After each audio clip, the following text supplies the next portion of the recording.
Turam esi akan edema Inter Milan ana Marcus Rashford esi akan esoso edema FC Barcelona. Oh, any player so abetimi edi aka ho.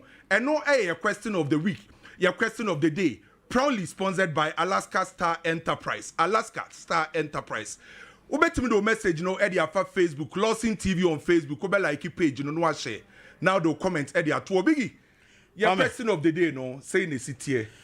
Question of the day no. Osha mrantie no mo dada ho na. Obi abo no homodin ye pa. But one player made me feel say the performance so many pa you Dusan Vlahovic of Juve. Yes, Dusan Vlahovic and I made me as maybe player of the week and so Kwame. Okay, until Biggie essay on Dusan Vlahovic and you know I ko Facebook kakra na me ko reading message Robbie Sports or say Rashford and you know man like Shadow or say Marcus Rashford Francis Amwa or say Marcus Rashford and two messages no bet me Eddie have joined on Facebook, Lawson TV on Facebook. Or the Bahwa you bet me Eddie Eddie Amal George Anu or say a Rashford. Vincent Trey or say a Marcus Rashford. Anna Ovoti Eddie Amano. And two messages ni big Brenana Rashford. Oh, of course. Rashford had a very good game yesterday. Yeah. The performance and I was super. Though I feel say he could have scored more. Looking at chances of saying, especially in the first half. But now the performance was so. But me give Vlahovic because we Juventus game now one started. Juventus game. He came in around the 60th minute and we changed Jonathan David. And so at the free now Juve that form. Now we should 2 goals from the bench. Assisted back there. I feel say I'll go for him and that is my reason for picking Dusan Vlahovic Kwame. Matibigi inter young tentem so I am here in Seme because if you so I share ye now him say ne Ghana Premier League match day 2 shall and next Friday, our Takwati and a pack. Medama at Nefie Abromoni Vision FC and a share a boom. And you may 5 o'clock PM, our Takwati and a stadium. And no a Medama and a Vision FC. Biggie, Yendi can rim or Ghana Premier League, you know, because this is our own. Until me promoting Ghana Premier League. And a match no Medama Vision. Kwame, so we heard these two teams are looking at the kind of quality of Mumienu Ekitana. One game very, very, very interesting, especially the kind of football Mumienu in our mobile. So I heard these two teams. How many ball on the top form? Obia a pass ball around. Obia per ball a F. Inti a big game a there. But mediama a ball at the Takwati and a park, no. One disadvantage for Vision FC. I'm saying disadvantage because grounds are mediama at Tifium Kwana or Bodia. Whoever you are visiting, a problem. Because in Pennyforce come in any day, and Ghana Premier League, you know, so our system, Nimuache, our terrain, Nimuache. Now, how it goes are, over making sure, say, home points, you know, over picking most of them, especially for clubs at the same Mediamanum, Hatsofokunum, Asante Kotokonum, Babiani Go Stars, Diana Stars, these clubs are ready to move to me Ghana Premier League, you know, and also making sure, say, the few Honomo, Obama Honomaya Ding, now our baby and Mube. At the amount and watch coach Ibrahim Tankwa from last season since he took over and after he took over the Mediama team our building the kind of quality of money ball looking at the preseason they had almost travel outside Ghana Echo Cote d'Ivoire Echo ball strong sides and so any idea first game of the season they were able to pick the 3 maximum points they are in full force amo eba betenefie dey obe hope say week 2 no betimi anya 3 points no and so at the account especially when obofie no be for the 3 maximum points and so at the account on the other hand Vision FC the first game of the week and so of the season. Yes, and so at NFA about against Samatex.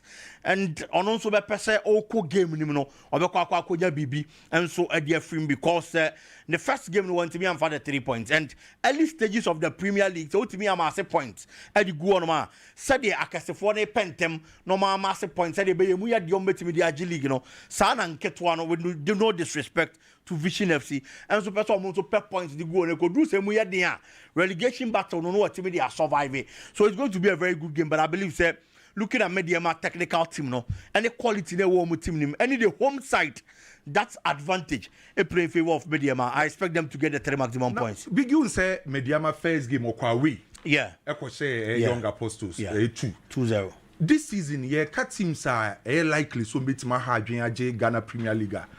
Ubetimi Ibrahim Tanko ne Mediama ka ho. Of course, Kwame. Say Osha Ghana Premier League now. Coaches from Ghana Premier League, with no disrespect to any other coach in the Ghana Premier League. But Ibrahim Tanko CV was through, the profile was through, looking at baby away to work in Germany, or in the Japanese league, Abaye Cameroon national team assistant coach. He's that kind of coach or high profile. Your national team is no handle be any idea. And the Okoko first side be answer so Accra Lions who the performance. And then in Sano e with team so. But for Accra Lions there, and yet team open league aje. Into an obet me about first round campaign we. Not first in the first 11 no atombe 5 players at the court. He just wants to survive. Into a survive you and yana summit is a selling club. And you say Ibrahim Tanko for such a team. Now when to me I'm fine, you be any problem. But for a club like a Medama, we a huge investment. A top quality players. Medama players now I say I'm tangent no more this time around no. Ebia who say on it teams be air wrestle for Premier League players or more to say their first no more no Debbie. But Obeko for talent to be the aba. Who talent now won't say yes, this is a quality player.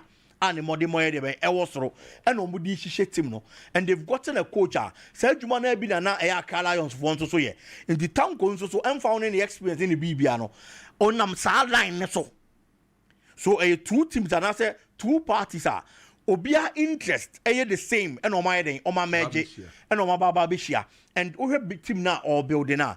Kwame and then the CV Amadin Kaka once a man. He's a man already Ghana Premier League now and Tanko winning the Ghana Premier League. It is not beyond him. And baby, I know ya Jenny say Adi Edeji Ghana Premier League. No, one, Ube here a good coach. Yes. Mediama a good coach in the shape of Tanko. Yes. Ube here a year players are quality in Warsaw and we know him say Mediama in terms of quality or make me keep majority of more guys. No? Sure. Quality or about operations are or more guys are about operational works number year. Then also in here a year is financially also yes Mediama was adding the binti idea de Ghana Premier League no Mediama will be and let's not forget Omajibi Nancy how much Africa no be of course me know ya someone said they are the musi days yes so emu ede and so nya opportunity now boba akwa obepese time bia obebobiom because the niema bebre in a great team no and more players no some sort of level and momumu yedu in terms of market value Nina Bekosoro and Mediama one of the teams are anytime Obenya of Konya Africa be ungun when mass sure on Concoje but per the Ghana Premier League standards there Yakase for the crack first round no film no Mediama no kwa omunkunku go mu mate the last time they played in the Champions League here Eka Kevin come qualify for the next stage. Go do the group stages of the Champions League. And it is one team who are with feels to play in this African interclub competitions and time biano on me person mobeko no makwa. But I feel say Tanko is in a better position to do things well for Mediama this particular season. Kwame. Biggie Yensa movie on here a year baby any gold stars. Nyame Adoma Saturday. Baby any gold stars ejina kuno omo representing Ghana CAF Champions League. Last season, baby any gold stars in G League in Ghana has seen CAF Champions League in baby any gold stars and Ejina Ghana name. Omni JS Kabili Efri Algeria. Big your baba be drew no mobano. Omudi umbi and by won't say teams from one northern part of Africa. Omo bass say Omo ba Asia southern part nene a other a side now. Omudi umbi bia ba omunsio ombi bia no omde ba. Enti say o cheke JS Kabilia. Se o free soro ho se o ko east or ko west or ko south ni nyina no once o free the northern part e ba no se sa no yo bedru Ghana no te se omo mattress no omo de aba nyame adoma Saturday e wa Accra Sports Stadium Mediama mpanyimfo se popular star ni free e o be hia Ghana support and ye nyina ba akota Mediama ati by me pese ye hwa ade we pa Mediama from top 4 champion of champions Eba the first Premier League game. Every single game will concede. Every single game I made a baby any goal star sabono or concede, which I believe going into a year JS Kabili game then you good for a year baby any goal stars because Gaka top 4 no obo Asante Kodoko those say or winning by or concede 1 on a house of folk boy a year 2-2 and a call extra a call penalties and omutimi winning yeah. Then omune Heart of Lions boy concede 1. Anomba champion of champions omune Asante Kodoko concede. And anano against Bechim Ghana Premier League or concede. So the matches are waboni nyina no or concede proud to a CAF Champions League no. Uhune say sa how baby any goal stars say concede no. Edu hu kakra eba baby any goal stars side ana. Kwame, first of all, who be me about in who I de beba in football. Let's say abraboya yeboya. You accept your flaws. That is the only time you can work on them. Uye nipa ote wano mu feel say odi perfect. Odi boni bi any from so bi any. Probably there are a lot of mistakes or bad things about you, but obi antimi nkancho because obi any so asem esi there. Ogwo kana asem ikranya de obeji atum. O feel so no nim wi ase nyansa nyina. But the what atum say am seeing to die. Ebi ade kro ne da so wo hono mo. But once a what atum ne nko ade, then clearly it means to say we identify a problem and obe person obe solve this problem. Yeah. Enti baby any go stars any momu sinto. Omo be gia to so omo sinto nia. No ma ye ho adwuma. So ni de betimi aba. But once a uni mo flaws, uni mo mistakes, uni mo sinto no. E honom na obetimi agina. Now there you sinto no ho adwuma no aba be a perfect side or a good side. E wo competition na wo kwa wura mo no. It is very important say team be our defensive structure. Ebe strong. Baby any goal stars, it is not as if say omu ni quality central defenders. Omu obi. Oh, per central defenders e Ghana Premier League mo ni bo pa. Baby any goal stars kitabi. Me no ya adwen. Se ball pa central defense. Omu ball no wasra. Baby any goal stars kitabi. Why name Vincent Atenga say he's a quality player of Ghana Premier League? Say or free bench. Oh, free bench never because of Gideon and Abanom. And I think Kevin Opon. Yes. Yes. And it is all these two players. As central defenders. Now an experienced Atenga. Actually. And Atenga now to bench. It is not as if it's a bad player. Because anytime you obey Baby Bobian, you win the performance. Park and so. How he leads the back for Baby any goal stars Bobo Kono. It's individually. Baby any goal stars our quality. Almost central defense on them. But I always say in football, there are certain positions and your question understanding and only the ball. So when you to a certain level, there is no way to move to me about the intended success. Or quality, no. Do account on to quality, no. But I was so be unquiet in your fast ball. No more only we are. Omumi and one who cry over fast or boy no. That is the question and understanding. Time I only have step out of the back line. Time Ben watch our Cavano. Time Ben or no what's a Wujina say now Buano. You have to know all these things. It will be to me our quality no actually on them. But if you are Romunyambonya Santi Asiano in Tuba, there are times that mistakes can be leaking in goals. It is normal. But so who's our problem we are then you try to solve it. It's the quality in the baby and goal stars it will be. Now they have to solve it. Because in football, they be a say attack better me win new games. But defense wins you championships. No matter the kind of attack you have. Ubetimi our strikers say we are seeing now. But so go in a game. Now strikers go share 2 now. Now defensive setup near poor. Ewa chile honum understanding in your question in your now defense go liki in 3 goals a baby asiano. Now attack ni share 2 strong. But a chile honum na let down. And fast will be a master strikers and a jumana so. Usha 2 na chile consider 2 ebe wi ase no na akwa ye drone game na mfaso obi a ma defense and so it is all your baby any goal stars now I share from the top 4 how baby any goal stars plays because in the top 4 team back one and the ball na FPI baby any goal stars and I was highly impressed because all players are exited in the last season after a real league any do ababa be more than 10 players o ma to the ababa be shim but yet o ma timi for me and that integration will team more mobile man near my con kind no bow any more bibia we are no consider goa. It should be a matter of a worry. But team now baby any go start say Kwakushian say JS Kabili. Open one of the strongest teams in African interclub competition. I want to be your mom from yes. Ain't it? And no was a concern can see a part of my baby any go stars. Where JS Kabili this season, Ebia who share table no, any born or more bona, Kwame and shed a new who be because so far about 3 matches will league him. 3 matches no more will league him no. Among Winnie be. They have only scored 1 goal. Some goal scoring ability. Goal scoring number form. But number form in Chelsea will be any goal stars corner kokoda. Gintia make us and say. North Africans no. Ya hu ma mo ba Ghana be ha Kumasi Asante Kotoko. E yi omu free African interclub competition mu. But sa season hu nimte wu ma ko relegation. Yeah. Intini clearly. Na the team ni strong. But almost style of playing is different from yen ye no. And baby eba mi stroke kakra ni say. Baby any goal stars goals no mo concede no. Majority of them via set pieces say o check baby any goal stars goals or mo consider na set pieces say corner free kick na ba to na ye dia share tie o mostly open play na ya na edene ana yenim say omo free North Africa eba no ade ba ko mo ye ade almost strength ba ko pa set pieces yes ana baby any goal stars say consider goals through set pieces sure ana de on say earlier on no ka say be say who identify your mistakes and who identify your problem ultimately correct which the first principle of solving a problem. Yes. So person solve a problem the first principle here say identify problem answer. Of course. But we check here. You bought tough on the no. Coach Frimpong man so say we own mistakes. How we more consider be solve.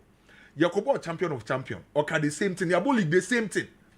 And I say still na no mun timi solve us hadien. I want me slow kakra no. Of course, that is why I said say once I only key in goals there was a matter of concern at the mouth.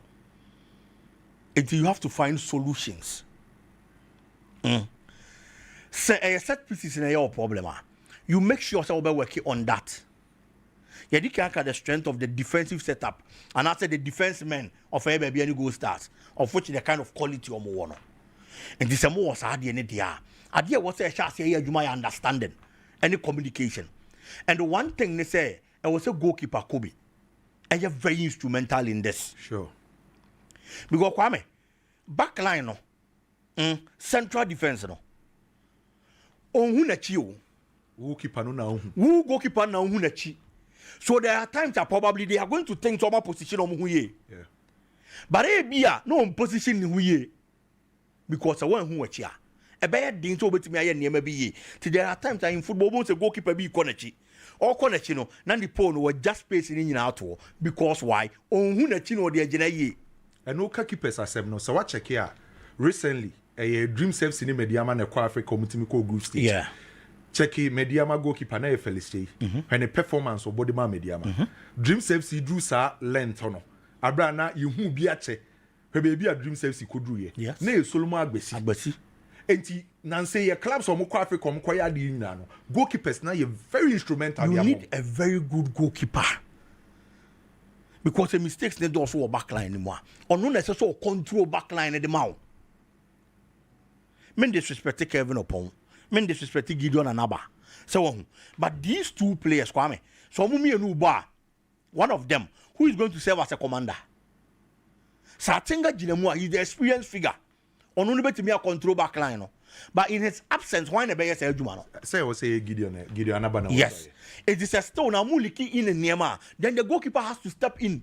Be you there so much in a young way you be real game nimpa because Nami Adume China Ewa Accra Sports Stadium. Ghana for I was seeing na no yetimi kwata baby any goal stars. Baby any goal stars representing Ghana omoko no omoko manima. Ghana franc no no mo dey call manima nti. Nami Adume China Ewa Accra Sports Stadium. Baby any goal stars na GS Kabili CAF Champions League ekoso. Na ne Sunday baby any awie no Ewa Accra Sports Stadium na ya Sante Kodoko Krobia Mbetembes Kafo Kotoko. Ene Kwara United free Nigeria na bebo. Na bigi ye be wura game nim nyam wech na bai. Sure. Kitwe bi. Coach Karim Zito aka asem bi. Na it seems say from day one Coach Karim Zito ade we were complaining ache. Coach Karim Zito say Kotoko problem pa omo wo pa na ye say omo create bebree na mmom omo ntimi nhye. Odi yenko tie Coach Karim Zito kakra bi nyam ya adom echna ye ba be wura game nim pa yi. 100% right. Even the top 4 people were thinking within the form. I think when you look at the chances we need, it tells you that we can create a lot, but putting the ball into the net was a little bit of a problem. And when you go through the issue you went to, you see that there are still some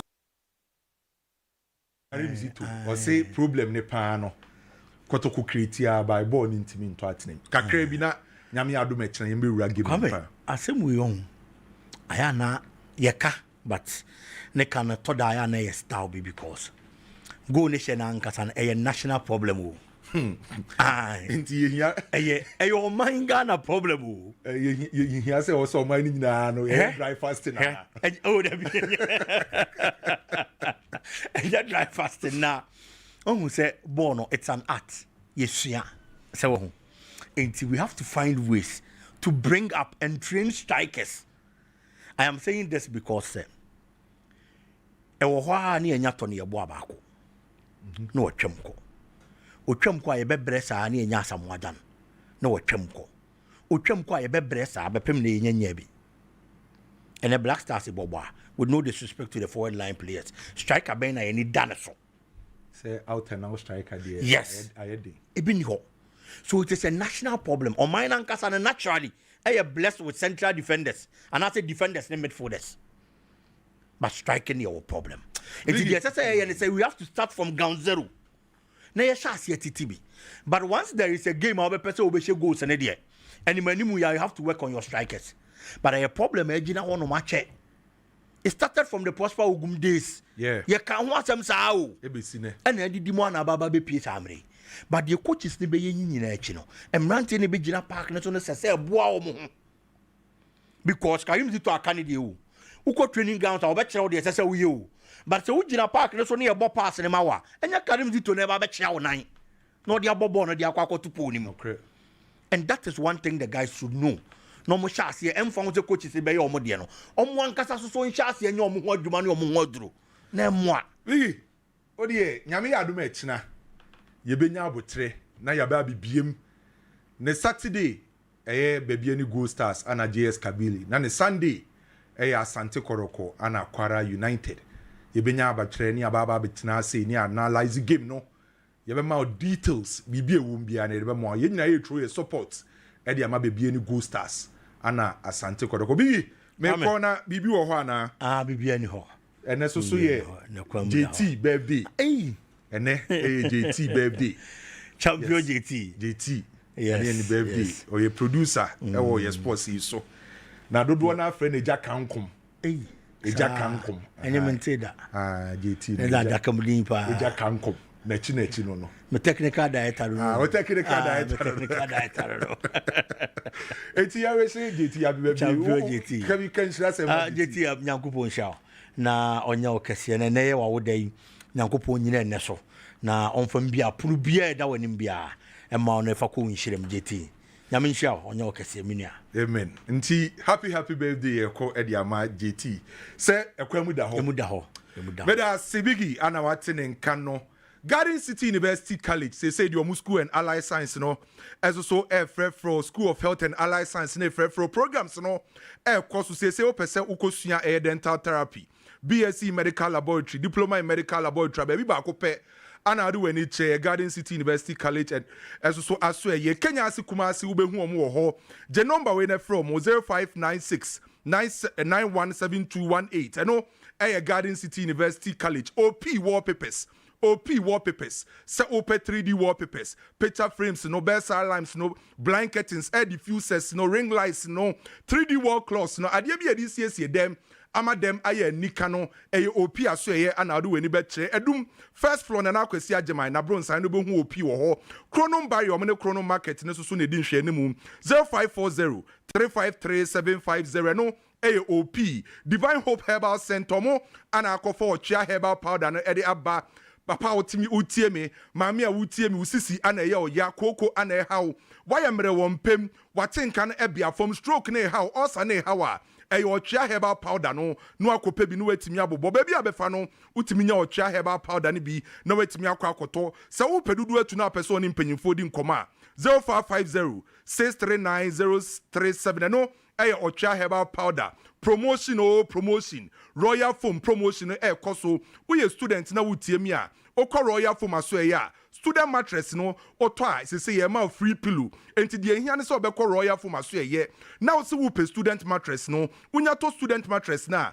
ye ma pillow no free sa so no mo 4-inch mattress no o mate so e de about 350 Ghana cedi 3-inch mattress no o mate so e de about 320 Ghana cedi ne nyina ne ye se obebo awrem e wo royal foam aso eye 0202 27 1000 eno eye royal foam Buzia Ventures foam papa himfie ane aduru no foam bay ana wo pe se wo pe Itel wo pe Tecno wo pe Infinix Samsung iPhone foam bia wo pe bia no eye Buzia so eye na abekọ na nigi sem ne ye se ukọ Buzia so eye na osika ne nso mpokra na o de Ghana card ne kire na watua kakra na afide kire no utua ne kakra ne nyina no eye Buzia Ventures aso eye ana abenya saade we wo pomachi akwan akoma ase omuni zoo no ana di nhwanimu kuma ase kejetia MTN office so wo be hu Buzia Ventures na so obeje director number no watimi afre no 0240 267802 no eye Buzia Ventures Tabia Takum oya brantie na wutie me waye mre wo mpem a eye Tabia Takum no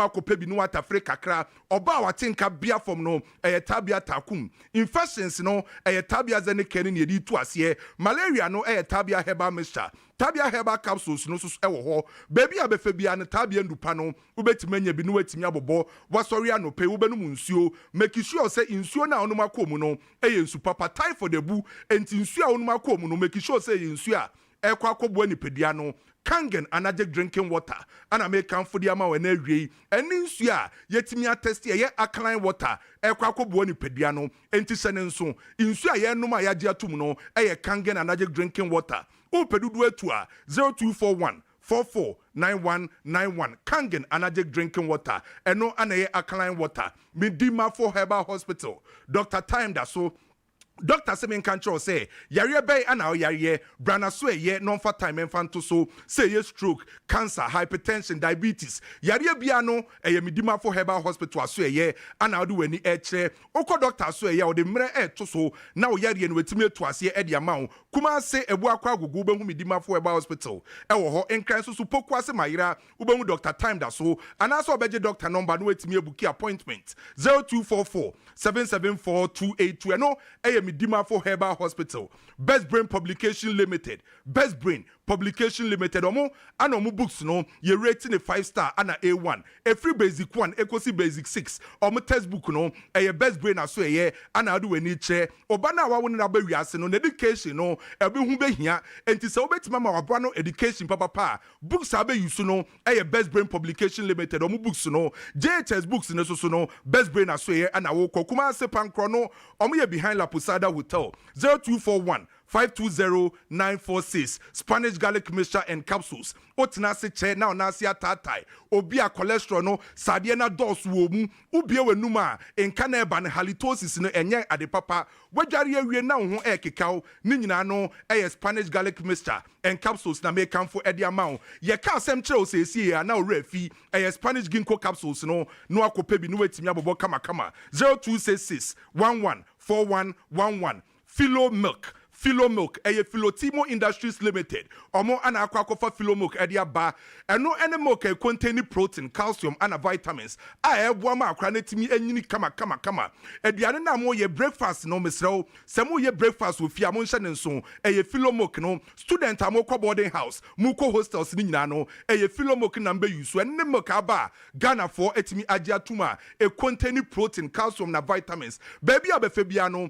Philo Milk no betimi nya bi. Na wetimi abobo kama se wo pedudu etu a 0599 990097 no Philo Milk Newa Scientific Herbal Hospital Dr. Nimwaso eye ane edru no maware ache awontimi mba Dr. Nimwaso eye na moko Newa Scientific Herbal Hospital uwo low sperm counter Dr. Nimwaso eye na woko kidney liver ni nyina na onwa prostate ni nyina no Dr. Nimwaso eye ni nyina na se obekọ Newa Scientific Herbal Hospital upo mechi akwan a atonsu Monaco Junction ubehu omo wo ho enkran so mile 7 Genes Corner ubehu Newa Scientific Herbal Hospital je Dr. Nimo number ne frɛ no 0244 087 687 no Newa Scientific Herbal Hospital Doormaster ono ana akɔ Turkey wako Israel wako China wako Germany akɔ fa apono papa edi aba entu dan na wasi awie no school na masi awie no asori dan na masi awie no mo pa apono papa yusu dia eye door master so na mo kɔ ni designs no eye ba ko nko 400 enti design bi a wo pe bia no okɔ door master so ya wo betime enya bi wo pe na chi akwan akuma se ahensan bus stop wo behu door master kuma se sokoban ampa yo wo behu door master ana po bi man tobu susu behu door master 0548 402640 Garden Herbal Industries omo ana akwakofa Garden Herbal mixture ana Garden Herbal capsules na dia ba matna sia che enkane esoso any taxi drivers eye consent taxi drivers kodwa adumo ewe adum motna sia nopa ekosi anadwo tabia na mu complain mu sisi ene ye tu ase eye Garden Herbal mixture ana Garden Herbal capsules no koko na ehaw bema waye mre bema de wo se tem bia otimi de denden etimi de wo mremrem ni nyina no eye Garden Herbal mixture Garden Herbal capsules no menstrual disorder wo ye obi a untimi nda ni nyina no Garden Herbal Industries omundu panu etimi akopa bi na wetimi abobo je number we na frame panyimfo 0206 335311 0206 335311 Gentleman Dental Clinic omo ana ese de esi hu adwuma no omo ye ede amayen se o petit whitening scaling polishing extraction dental implants ade bia efa yesi hu adwuma ne de Gentleman Dental Clinic aso ye na obekọ nungwa C5 junction obehu omo ho atomic down kwabenya roundabout obehu omo Kumasi Abrepo junction Total Filling Station ho ubehu Gentleman Dental Clinic ho je number we na frame panyimfo 0549 906 588 Solak Misha Abrantie Ababawa enkaboni bi frase ho eba enye nkapapa ene me kamfu Solak Misha no edi ama o sori a ubetiti ase ho a enye adepa ni nyina no eye Solak Misha no infections no eye Solak Misha no edi tu ase wa ye mre wo mpem no Zipman capsules no panyan obete den ne prostate ne de eye Prostafate capsules ne edi etu ase ni nyina no eye Dr. Solomon Nindupa no ana ye kamfu edi ama we na awie 0245 616 028 Kennedy digital cell light home appliances na himfie no home appliance by ana wo pe de obe use no ofie de obe use no office no eye ba bi ba ko pe ana do wani che Kennedy digital cell light omo anomo nneoma no eye papa ne bo no so yetimi atete so o po mechi akwan a enkran ho munko weja old barrier abehu omo kuma se patase omo ne pure fm na wa bronse mu ana so obeje uncle ken number no afre no 0244 385 128 eno eye Kennedy digital cell light Siemens Vital Herbal Mixture and Capsules agan no ewie me kanfo e dia mawo bema 2 minutes ni waje mu enya de papa eye nimguase sempa entu ye 2 minutes a kope agan Siemens Vital Herbal Mixture and Capsules ni bi netimi ebobo sciatica nen ana ehawa ni nyina no eye agan no akope bi no etimi abobo eduane aba besi wanim untimi ndidi general body pains ni nyina no Siemens Vital Herbal Mixture and Capsules no ana me kanfo e dia mawo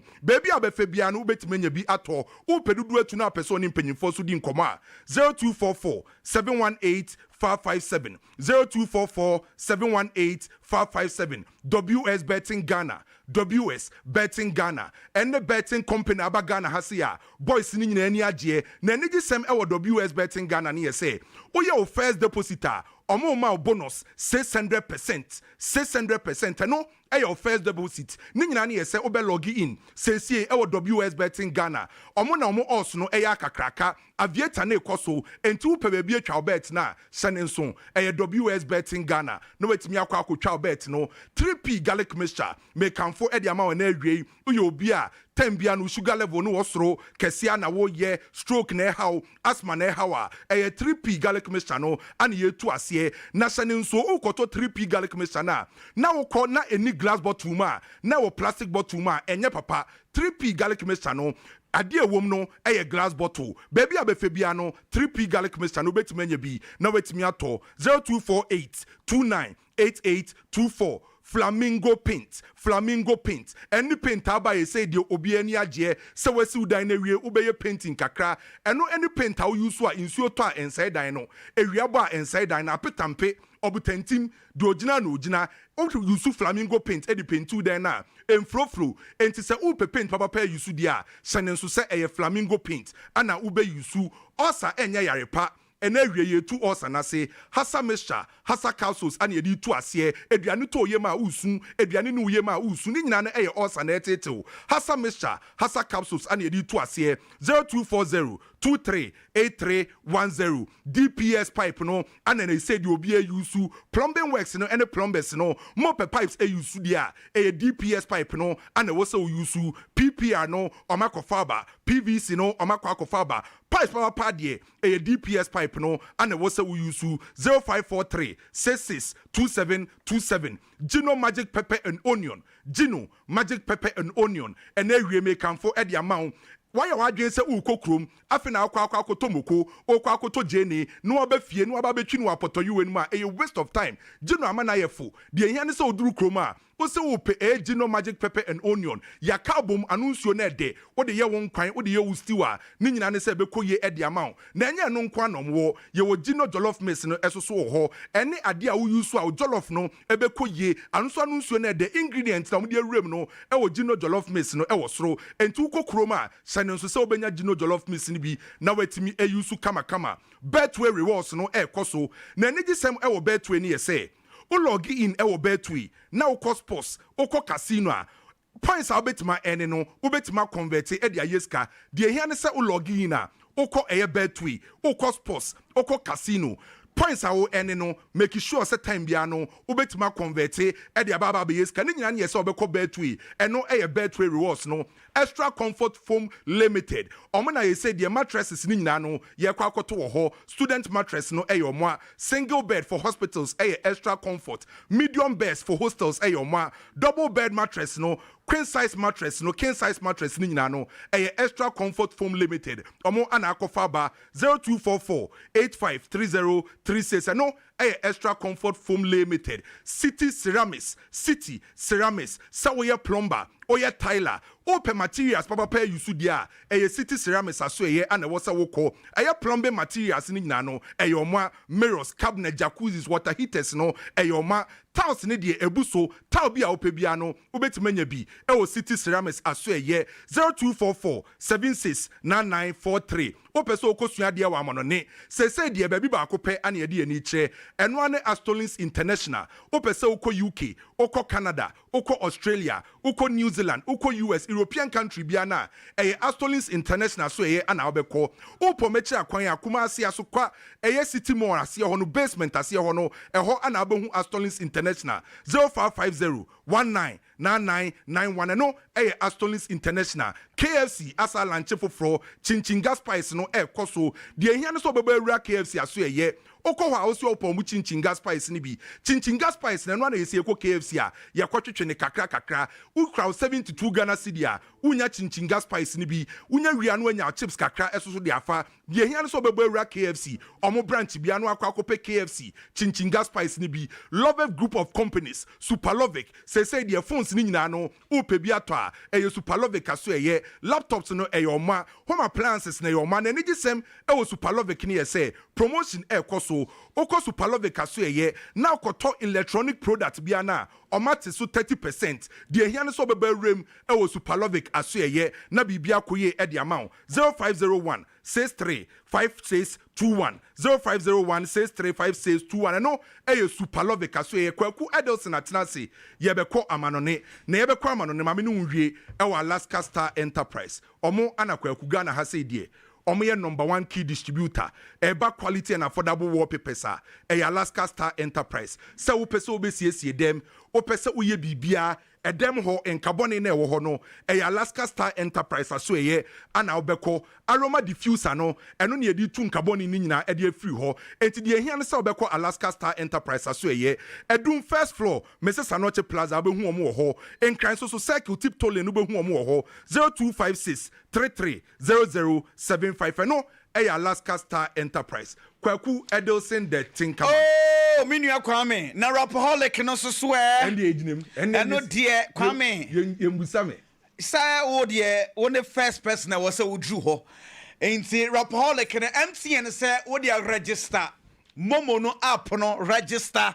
na afe yendi rapaholic nkomo no ewo ho be de afe mu amope home appliance sato ka fam asoe na oba no aba beje ne mapa ne bi ato ka fam se TV no yeri abaya tete so afe washing machine gas cookers air conditions ahodo no nyina no yedi aba ewo ka fam company limited asoe oba ya asoe ya nyema no se ne yesi atete so no fu ani behwa bi ana afra ye na ka de bi ade bi a wo pe bia yedi aba higher product no so yedi aba fridge no ba ya tete so who bomade na bre and afra number we e 0500 000 455 0500 000 455 ka from Kumasi airport runabout yet said they will throw at the from magazine opposite to pay Ibstock mining and engineering training school semingo so and can't jump someone person ba additional momray dump truck no ye go so ye check Ghana for forklift no ba ye bet sin ye see a excavator no person usuan sin ye see chinoa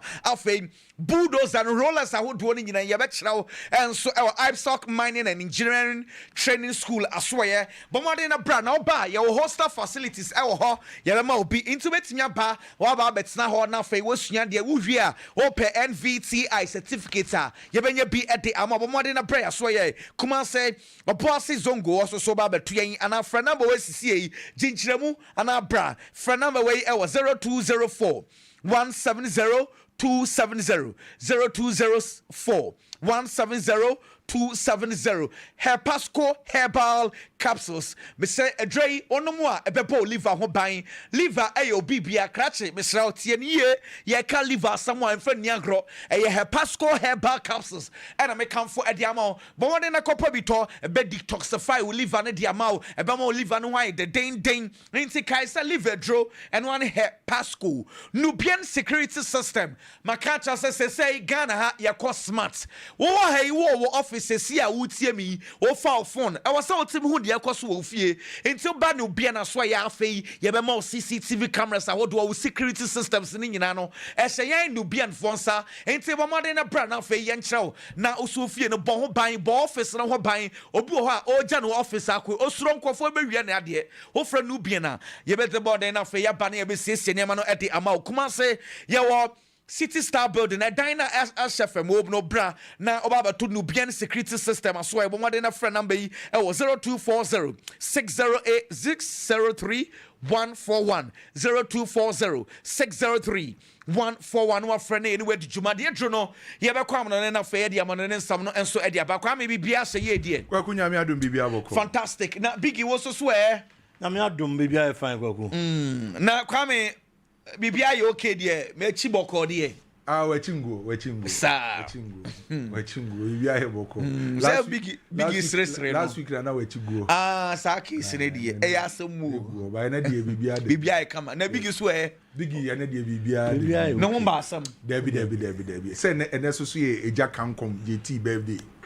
Yes. Ovi a friend saying eja kankom. Perry na de man o na odi sade ni man Perry na de man it sounds of anything cool na JT ya dey ti JT minti your producer JT and any birthday yes and any birthday Philemon Terry right send it in Philemon Terry any mobile money number and Washington so eka ho or Christian service and enter sa and then on pese e beka eka ho ana o sa standing assemblyman nkwanta kese o man to ama no Inti JT happy birthday. And then why bibia na onye hwe. Oh say JT there was say mpanyufo ke mo ke kamonsa. Ya na ensan so mo ano. You say there. Nyame adom akwame yenua Kingsley ne papa eyie no nyame adom ochena. Okay. 20th na eyie na ebekoso nti akwakoja yenua Kingsley a yene ne yedwuma enso ewo ha sei. Nti nyame adom ochena ewo kona na yebesie ye papa nti kwame yenyina yebekɔ na afa ye kwakoja Kingsley me kwama no ne aba na latest ne nyina na ɛwɔ hɔ no yenkombre Until we're joining our television, also Lawson TV, they can tap television, satellite television, Facebook, and so I Lawson TV. Now, if you are joining and come up piano, you don't want someone so at your brand name, and question story, and I say FM Free Barcelona. I swear, Sansano pay you, but catch us, Barcelona for an opponent training. Nana Barcelona for question Newcastle for no pa, Barcelona for Newcastle for training grounds, and so I training Kakrani in answer, a Jamo prepare, and there Barcelona for betu, no so aqua Spain. Na omo akono place no which omumienu na the tennis place na start the game from the bench mo bi no and omo call Newcastle for training work wey training na no pay omo so mbo ni bi no coach no enso e mo ne physical trainer no e ka hotel enso so e physical kakra e recovery kakra ntene Barcelona team no mo chemumienu anopa na ebi hotel na ebi so e training to journal television so place ne bi omo call Newcastle for training grounds no and so e training Barcelona for and so aswaye and yan some ketwa na make Barcelona and when say game no about so our hotel ho na penny for the board of directors management ni be a call game no nyina at table no Hansi Flick ba no nyina sorry say Hansi omo bon save the Hansi say Hansi why are there wetinya ba St James wetinya ba Befarin enti eno ayan some ni be a fi Barcelona and so aswaye ba make Barcelona and some ye beto so na fei Barcelona for penny for say yanka sa Pauku Basi and no ye the free game no na for you show Mosa Pau Kubasi a game against Tefe or Mobi Barcelona for se Pau Kubasi and 1 year obet me up a game against Tefe ain't the issue be anywhere Real Madrid for another pay almost so a training and some Ketwani in Anasabas Real Madrid for a prepare for game against Espanyol into training in the Acoso and Jude Bellingham finally Sanya no si training ya no bibia ayo okay wuti we say na Jude Bellingham na ho keka no soro papa omoto ball na de man no atrumika no akwaya pass no adashe wuti we say na Jude Bellingham ne nsa ne de asa ona oturika kakra unsa asa ne nsa no wa ne nsa ne stiff kakra but general terms de na Jude Bellingham wa training kama coach ne so be man minutes kakra enya no nko Hendrick ne ono so e training until journal television so Real Madrid training na etwagu Hendrick no and ono so a training and Madrid training no unim say players some absent there Rudiger will pray on can be Trent Alexander-Arnold on can be Follow Mendy and can be but apart from that there Obia a training Kylian Mbappe and then coach ne mane ya nima bebre coach ne mane ya 1-2 passes na Kylian Mbappe wako pass ball no e de ahye net kitu abi mu ba ko bi Kylian Mbappe e cross no a pass ball no de ahye coach ne say bra ya mo ne sa enti Jabi Alonso na fei otnetene no wotum say na Real Madrid training na akone ye unim say Trent ye pray e was Madrid for Eman Kwara ne ba ko e be join team no enti na coach no Emma David Jimenez e yan Kwara ne ba ko coach no enso e friend no abran and so any chance anything no so a training no can say coach no add in a full list against Espanyol Eddie Ababon saying and to say Madrid a set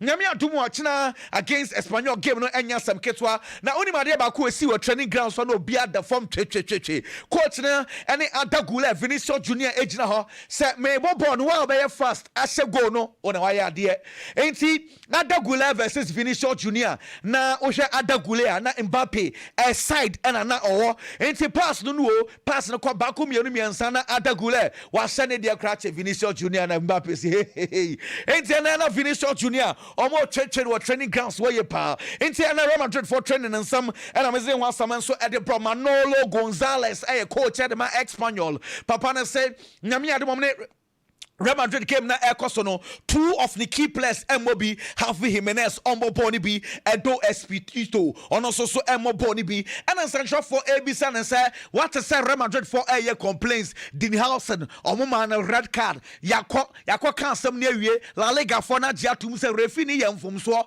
montane red card no so omonye it what to say Madrid for na tie complaints ana Malolo say here ono mbeso so sansam no so sansam no do betimi aka na say eto clubs mienu pe with Spain na central for masom and amonti ase o say montu mani mehwe clubs nketo no mo bre papa na enso so asam na nkofo Madrid ho a monka ankofo Barcelona ho a monka nto no na enfo na no beto sansam no so onka kra enti eno ensam a Manolo enso so eka Ruben Amorim say Manchester United for Omar Lisandro Martinez papa or Lisandro Martinez ojinechire wo na on Manchester United players ne ba awon dia odipo ball no eyana ne ji hu ye pa owie na sancho for ebisa na say injury say won some to sign because nyame aduma weekend Manchester United and so any Chelsea and a airball coach say Diego Dalot or you out nemom good news ewo ho yenkotie coach Ruben Amorim. Dalot is out. Dalot is out. Maze is in the squad. In Cunha is in the squad. Licha still out. I think that is it. Say Cunha and Mason Mount finally almost a bag on making against Chelsea and a central for business. I say Jim Ratcliffe and or the helicopter and the museum Sawaba or no about a crucial meeting on Diana Echo Chim. At some point, say a band up upon a catcher or so, Jawa Juma answer saying, or your day meeting. I say, then I see it. Contract was offering me a new contract. Was offering me a new contract, and no, it's normal things just to show the support. Explaining that is a long project. He said many times this is my first season. For me, it's not. But normal things. Spoke with him, with Omar, with Jason, just trying to see all the data around the team. So a normal meeting, and we had several. But in this moment, it's normal. People pay attention to that. And I'll say a normal meeting say I'm tired pa but soon himself say pressure our club no so a man for pay attention to these things or yeah in fact who be no question no or the kind case papa no e man no contract extension they no okay dia grow and na osre and also say Manchester United no who pay team a pressure power the whole world club will be no pressure and what to say Manchester United nemom do betinya can say team no e improve or say team no bobo nemom issues ni two pe and as for say two no issues near then also two boxes and say a Manchester United for fast to defend it and a quite fast to attack and no problem no he's trying to find solutions.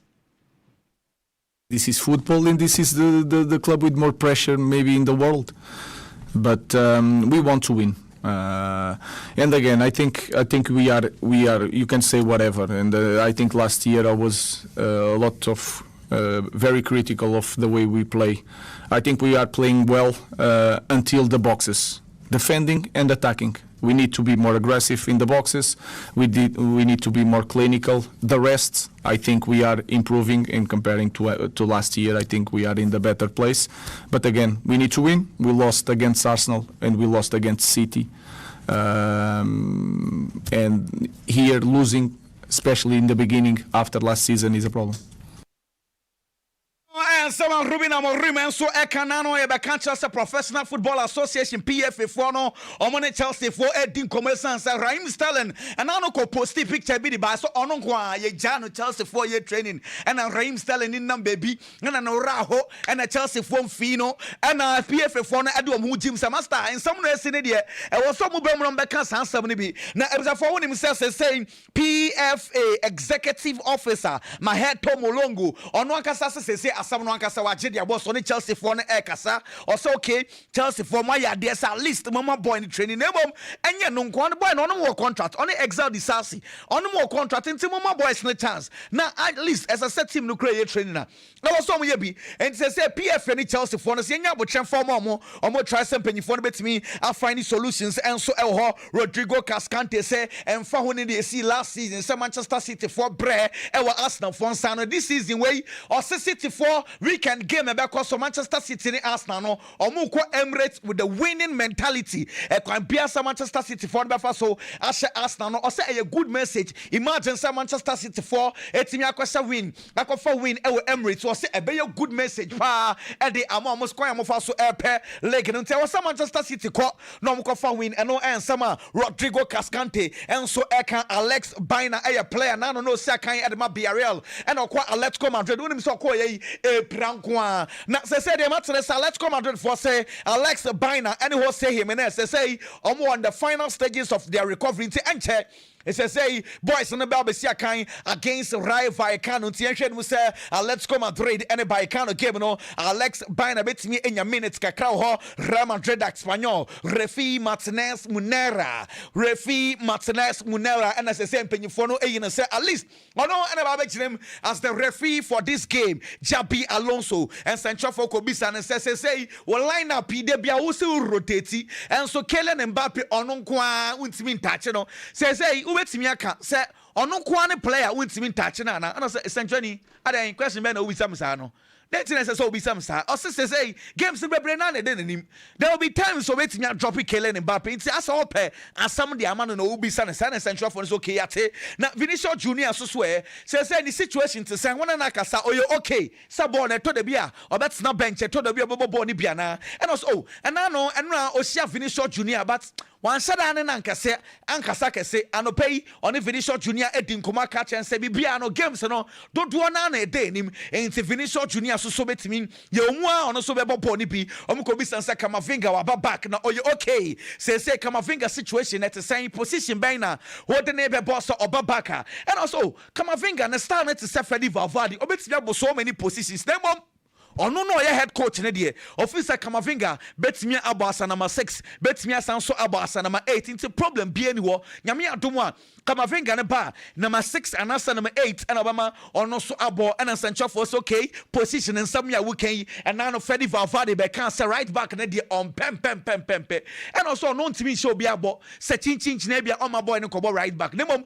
game ne koso a e dependent on the base ne mom se wo jano a ono as a coach he sees Freddy Valverde as a central midfielder and he and someone also eka central for Kobisa and say Rodrigo Goes say what start to man a chance we are impressed and also Rodrigo there or the ability to link up with the midfielders no as so running into spaces our attack now all Casanwan and central for name no my bossa no coach Richard say asamia okay Vinicius Junior so the same thing no Shanaman Kwajina no isi bone and no and someone Jabi Alonso and so eka Pep Guardiola central for munina mama so meha say Arsenal first spending 250 million pounds. Mo and Arsenal first spending to improve the team. Arsenal can win the league. Ni na mo keka or say or can the amamu na mate say Arsenal J League no. Monka the same thing say Arsenal the second J League no.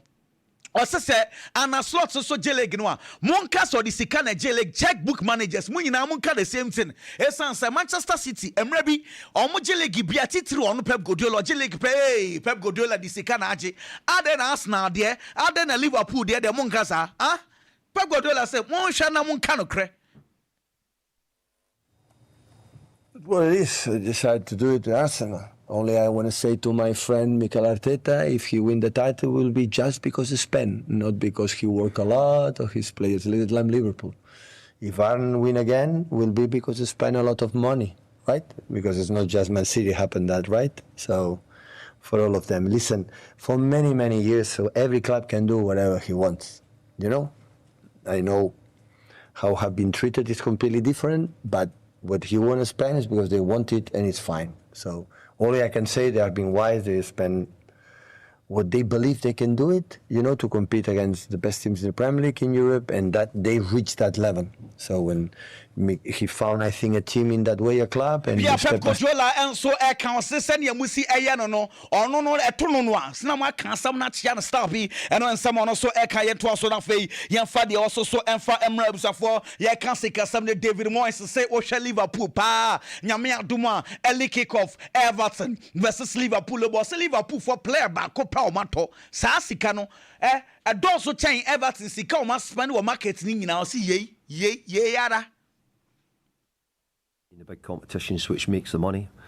I found at West Ham, 3 years in Europe allowed us to spend money, allowed us to bring money in, up to spending.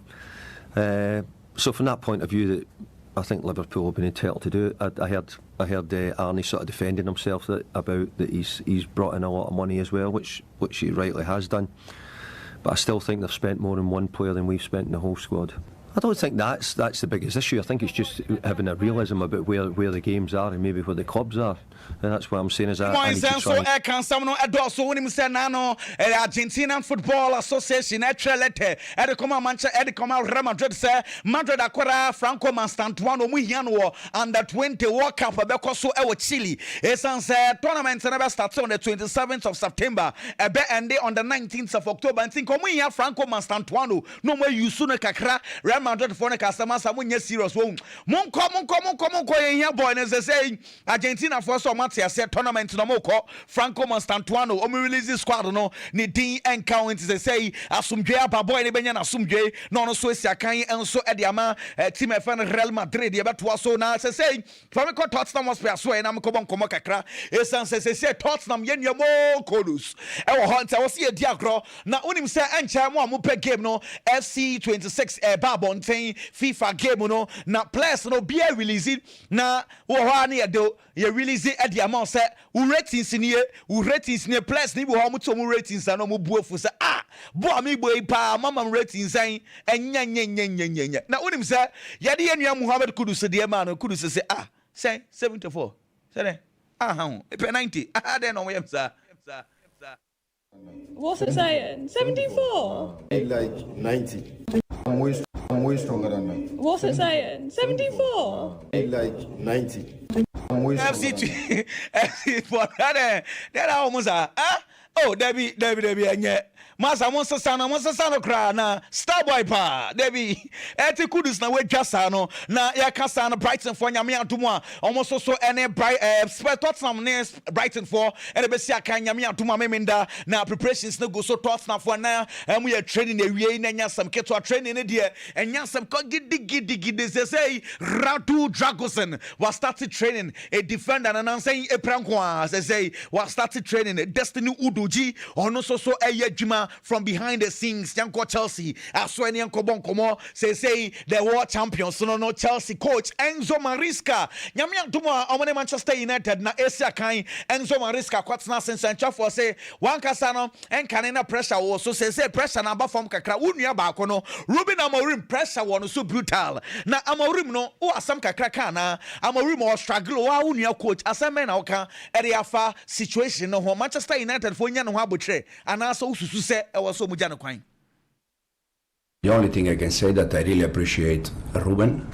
I watch Ruben games since he was in Sporting. It's magnificent manager.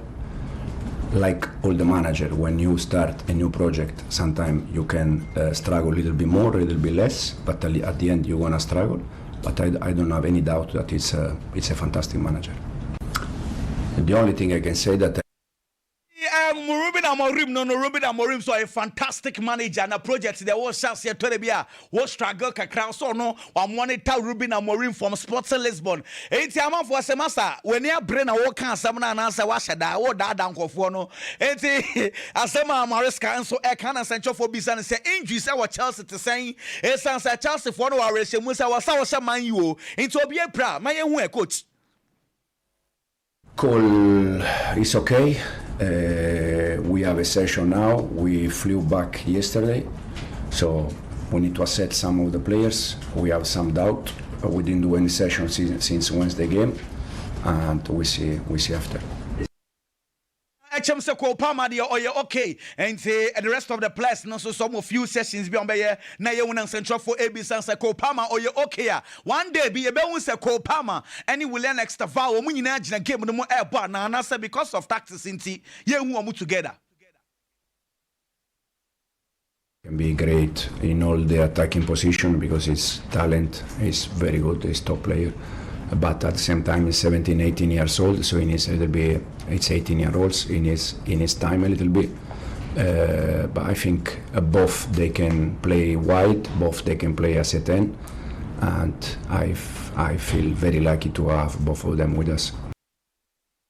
Yeah, lucky to have these two players. No me bet me a ball as wingers, bet me a ball as a double 10. Now question back one central for no be a train. So central for baby sa coach na Alejandro Garnacho.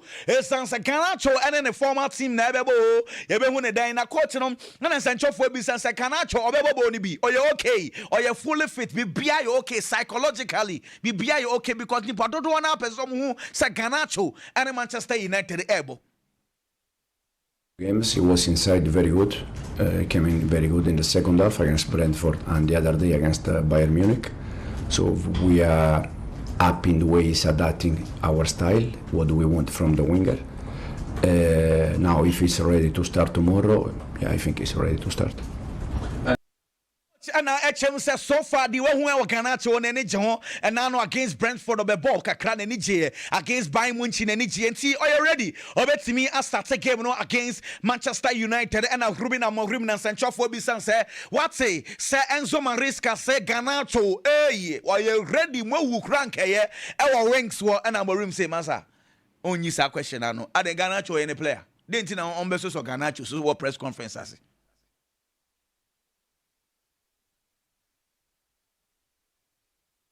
our player. I'm focusing our play. We have. I'm really. Garnacho is not our player. I'm focusing our play. We have. I'm really happy with Mason and Cunha returning. That is my focus, and then the rest you have to talk with the Chelsea manager.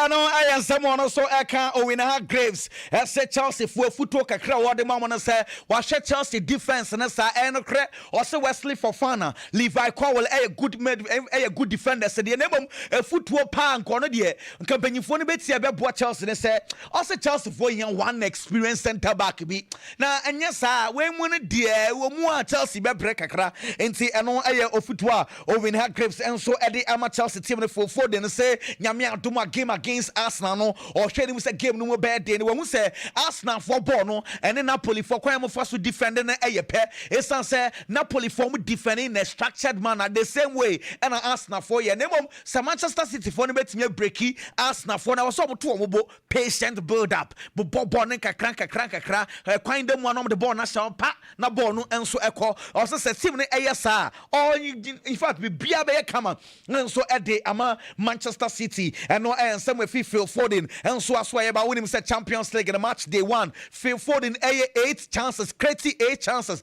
and Manchester City no say on the top chances creation so far in the Champions League the otosum yenu Kylian Mbappe the otosum yensan flowing faith not making faith and some room our Liverpool and so as why and a slot coach and so at team nyame to my early kickoff Liverpool versus Everton na ana slot and Sancho for bisan say Alexander Isak and nano Obien was susu sabama boy na started. Oh my boy na started. Say, oh you okay? Oh you fit? Obetimi about the Everton game wana. Coach HM say boy no. On one kasa na feeling the body start to say the na no feel no say boy na say no wana me na ya. Inti ebe so all train say boy na betimi recover yi. You won't play the full 90 minutes. No, and I don't think I tell the media a lot the day before the game how we start the game. So we had recovery yesterday. Actually, we're going to train this afternoon. So first of all, we have to see how they all feel. What I do know is that Alex did feel his body more maybe than ever before after the 60 minutes he played. So let's see how he recovered. How he's recovered today, and yeah. Then we're going to slot and so I can central for bisan and say one day be a bit me basa a kitike and a branch fan Alexander Isak Mo Salah no komu nyina gina one game one or say possible yentia say team no a ball in a 4-3-3 game e wo mu a on betimi associate to any form bia nemom who go a kitike no oh betimi crowd ball from the wings entirely possible of course because you consider many things and it depends always on how well they are doing. So if both of them are in the best form of their life, you even consider more of playing them together. But it's also quite clear that we have a certain structure which has mainly been 4-3-3, playing with 3 midfielders. But the amount of time, the end phase of the game, we've played with 2 9s. That has happened quite a lot as well. Hugo can indeed also play from the left.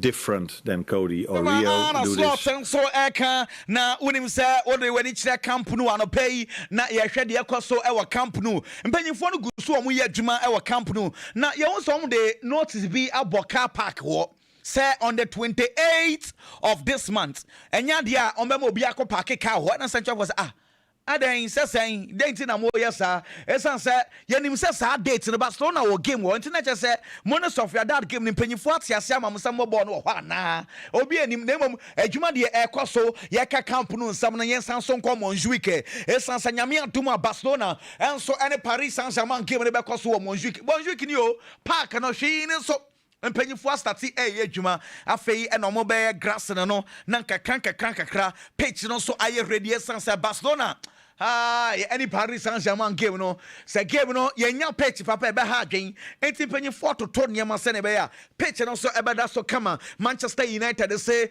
bosum wei na omo plan kra no mo susu da se omo budget no omo san so kwa akwaje bosia 105 million pounds ni nyina ne say Manchester say omo kwaje bosia san so eka ho na ni nyina no transfers no mo ye no edumra bi na coach ne requested players bebre sika so no mo twa for transfers na sika na enso enti na wo say omokọ no omokọ gibosia 105 million pounds ebe so top players edema Ruben Amorim say Manchester United already ka omode kra nyasem ketwa over 1 billion say masan so akobo La Liga for the release salary cap no na oya Barcelona fan good news I want to say Sikana Barcelona for the Tiana so much wage bill no so pa.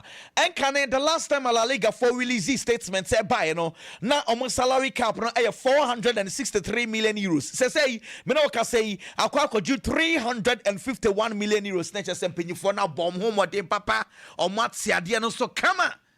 Okay.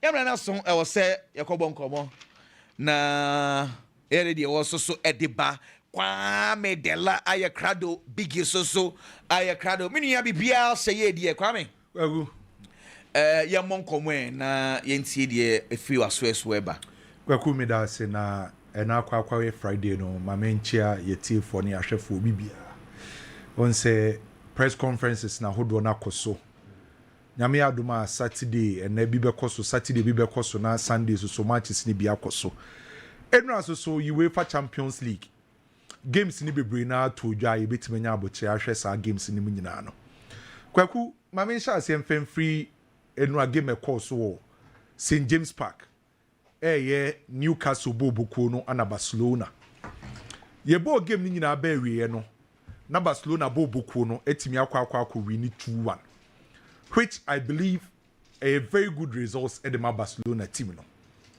Kwaku mejitu mu say Newcastle ne Barcelona de level quality BBM Barcelona e was so say Newcastle nemum se ye beka no kra kire ye ho a se o pe venue ba ko a se o kwa wini e wo ho no e dene pa na Newcastle fofie e ka ho bi e ya na enye easy se obeko St James Park na wetimi akwa wini enye se wo wini nko a wasa dominate Newcastle bobuku no enti se Barcelona akwa wini na Barcelona asa dominate Newcastle bobuku na the first thing you need to do acknowledge Barcelona for na for more credit e fa more me masem e simple two teams e sia kan de obewini no obo ne homoden enye lack eye ne modern bo na de ni wini ye enti se sa team ni timi wini a before say ubeka bibia no the first thing you need to do is acknowledge sa club wini ye so Kwaku the first thing I may ye say based on the results of Barcelona nyaye based on the kind of performance of Barcelona e de koma ye no medical accredit Barcelona for na acknowledge Barcelona for say omo my super performance in St James Park ba Kwaku ade a memani je ho pa na ye say ye ebo game na game no emu aye den dia ma na we ye team na we ye coach na wasesa nioma na waba be take control eya me hu saade na amani je ade kronti a meka sa asem ni nyina na ye say enra ye say game na sin the first 10 to 15 minutes oya Barcelona fana na pressure was because Newcastle for first 10 to 15 minutes no na omo ma Barcelona constant pressure by football you free be say in-game management in game management in the game na ekoso no coach na ability say obetima sesa nioma na wa make decision obetima ba be favor no after say na pressure won so and you can in game management and adia enra Hansi Flick eye no na eye spot on na eye adia mani je Hansi Flick and Barcelona bobuku no kwaku nim say the first 10 to 15 minutes na Newcastle for nema Barcelona for constant pressure obi a onim Newcastle ne Eddie Howe bia no se uko St James a se Newcastle for ko share team a omo pebo oni kura omo build from the back a the first 10 to 15 minutes ye say omo be press o ha e high so ye share game na se no obi a no share game ni bia hu say as a Newcastle for na tata Barcelona so ye share game na se the first 10 to 15 minutes na Newcastle for press Barcelona for ne high and omo pressing high no na intensity no osoro ana na omo very aggressive in omo pressing and they be a pressing football and what's a time you can say what's a year coordinated and uche a Newcastle bobo na omo coordination method na omo de pressing no a man to man and apart from sending Newcastle the first 10 to 15 minutes na omo press Barcelona for ne high omo ye aggressive na intensity no osoro no na coordination method na omo use no a man to man and ye share game na se no Abrantia no ne ball left back. Ade mati me friend say Newcastle. Na ye Livramento. Kwaku ye share game na se Livramento na o ball left back no. Time bia no free the left back position. Ekwa nanim say o press Kunde. And ko be a left back and ka be expect say obegina ni position. By ye share game na se na no Livramento na o ball left back e de ma Newcastle bobuko no. Ono na ko nanim bebre say o press Kunde. A o man to man. Ilanga na operate as a right winger. A command to man on Gerard Martin. Then again, Oteke Omeni Mona, Harvey Benz, and Anthony Gordon. As also a command to man, our Rahu, and a Pau Kubasi. The reason why Newcastle, yes, I didn't say Barcelona Jebo non person build it from the back. And this almost build it from the back. Almost first phase, no, yeah, more time. Yeah, more space. Yeah, for pressure in Suomoso. Na emfa Barcelona enye errors. So you share game na sinano. The first thing that you notice in here say Newcastle for no high pressing, man to man, and me very aggressive in their pressing. Almost try some best to put Barcelona for first phase. Barcelona second phase. Say ubenya Frankie Dion any Pedri won finfio. But what's Asha? Yababa benyo bit say Bruno Guimaraes. Ejina Pedri so. Now nya Jolinton, ejina Frankie Dion so, and Sandro Tonali, ejina Fermin Lopez so. And again in the midfield play. And now we expect Barcelona second phase. Frankie Dion, Pedri, and Fermin Lopez. No, yenya Newcastle for so omo press you mama command to man. So the first 10 to 15 minutes, na o kind of credit atron wa kwaku. Na Newcastle for no ma Barcelona tough time. Omo nya chances ni bi mpokra Ilanga create chances no. By Newcastle for take your movement. So the first 10 to 15 minutes, na Newcastle for have Barcelona for adwen pa. And a Juan Garcia save you Barca pa. So first 10 to 15 minutes because of Newcastle for high pressing. Na Barca intimi nkra ball no.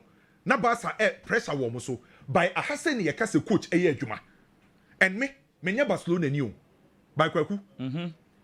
Enra Hansi Flick esa demonstrate kire ye say ye ka top class coaches so munim dia ono Hansi Flick e ka ho bi. Onim dia Hansi Flick ye ya ne o matan ne ye. On see ye share game na se no. Na oyusu Rashford. And a branch friend say Rafinha. Our wing sockets here pan. By a quarter to a time. And a Hansi Flick as a son in your ma. And Kwakunim the Hansi Flick here. Hansi Flick decided say in the Obama Rashford and a Rafinha. Omomunya wide wingers, Bombay narrow wingers. Narrow wingers in a sense say Rashford and Rafinha no. Say anytime you Barcelona be crab on the biano, omun free wing so na omumba close to the midfielders. And it's a usher a picture here that Facebook here Kwaku. Rafinha and Rashford say, Oma move inside. By a say game, that's the first 10 to 15 minutes.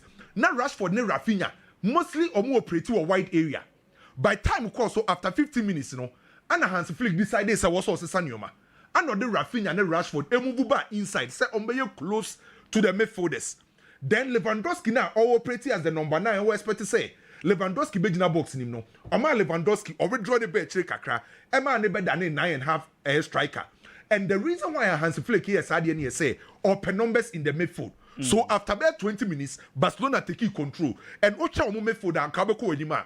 Omo midfield after the Barcelona Baba be nyam midfielders e won finfio. And kweku look at this. After sa Omuvu Rashford and a Rafinha from the wide area Adomba midfield no. Then Barcelona no mu take control no in finfio no. Lewandowski a drop it. Rashford a become finfio no. Rafinha beka ho. Femi Lopez or Pedri and or Femi Lopez. Nipa 6 won finfio. Against Bruno Guimaraes, Sandro Tonali and Jolinton. After the Barcelona nya numbers no mu control game no. Until Rafinha, Lewandowski, Femi Lopez and Rashford mo ebetima control Bruno Guimaraes mo and the ma Pedri and Frankie de Jong space omun control game no. And it's a tactical switch na Hansi Flick here no.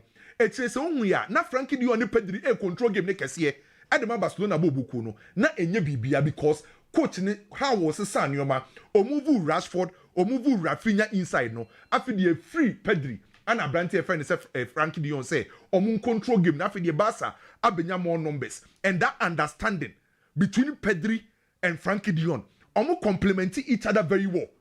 Sa two players we Pedri and Frankie de Jong omu ye proper ball technician. Obi oye ball technician ne midfielders are ball ni krana ne ball skills no osoro and how omu complementing each other very well. So omu me no see akan enra na won so omu nyina timi set tempo no omu nyina timi scanning environment no omu angles are making sure so betime move in omu weight of omu passes and so two players we enra e control game ne de Barcelona after na won say Barcelona fonsa e that team friend say Newcastle so and so we pick Pedri a enra Pedri omu rhythm control no amount dynamism over Frankie de Jong lower Newcastle for a pause because of the calmness or the ban finfio and then rasa two players who on finfio no me a very instrumental Edema Barcelona for no and to prove further kwaku 2 goals are Barcelona for shey ni no hwe baby ana ma ku Rashford the first goal Rashford on paper now operating as a left winger by time I go neighbor no they operating as a left winger no move by inside and no they be say the first goal na a instruction from the coach. And ideally, you expect to say Rashford now operate as a number 11 player, or be more wide. But after 20 minutes, now I can say, "Omo attack you, move inside piano." And the man Rashford, any the first goal, copy him say, "I couldn't yes, I cross no." And checking the second goal, baby, and Ujna. On now operate as a left winger, but when the second goal, now or more inside. The first goal no inside, the second goal so inside. But you say game now operate more wide. Yeah. By this time around, coach name on Rafinha movie inside and a free Pedri and a Frankie de Jong na mo sha say so mo control game no. So tactically, Enra na Hansi Flick HS any in-game management no. I was through bebree individual performance from Barcelona. Na Marcus Rashford ehia sa moment we.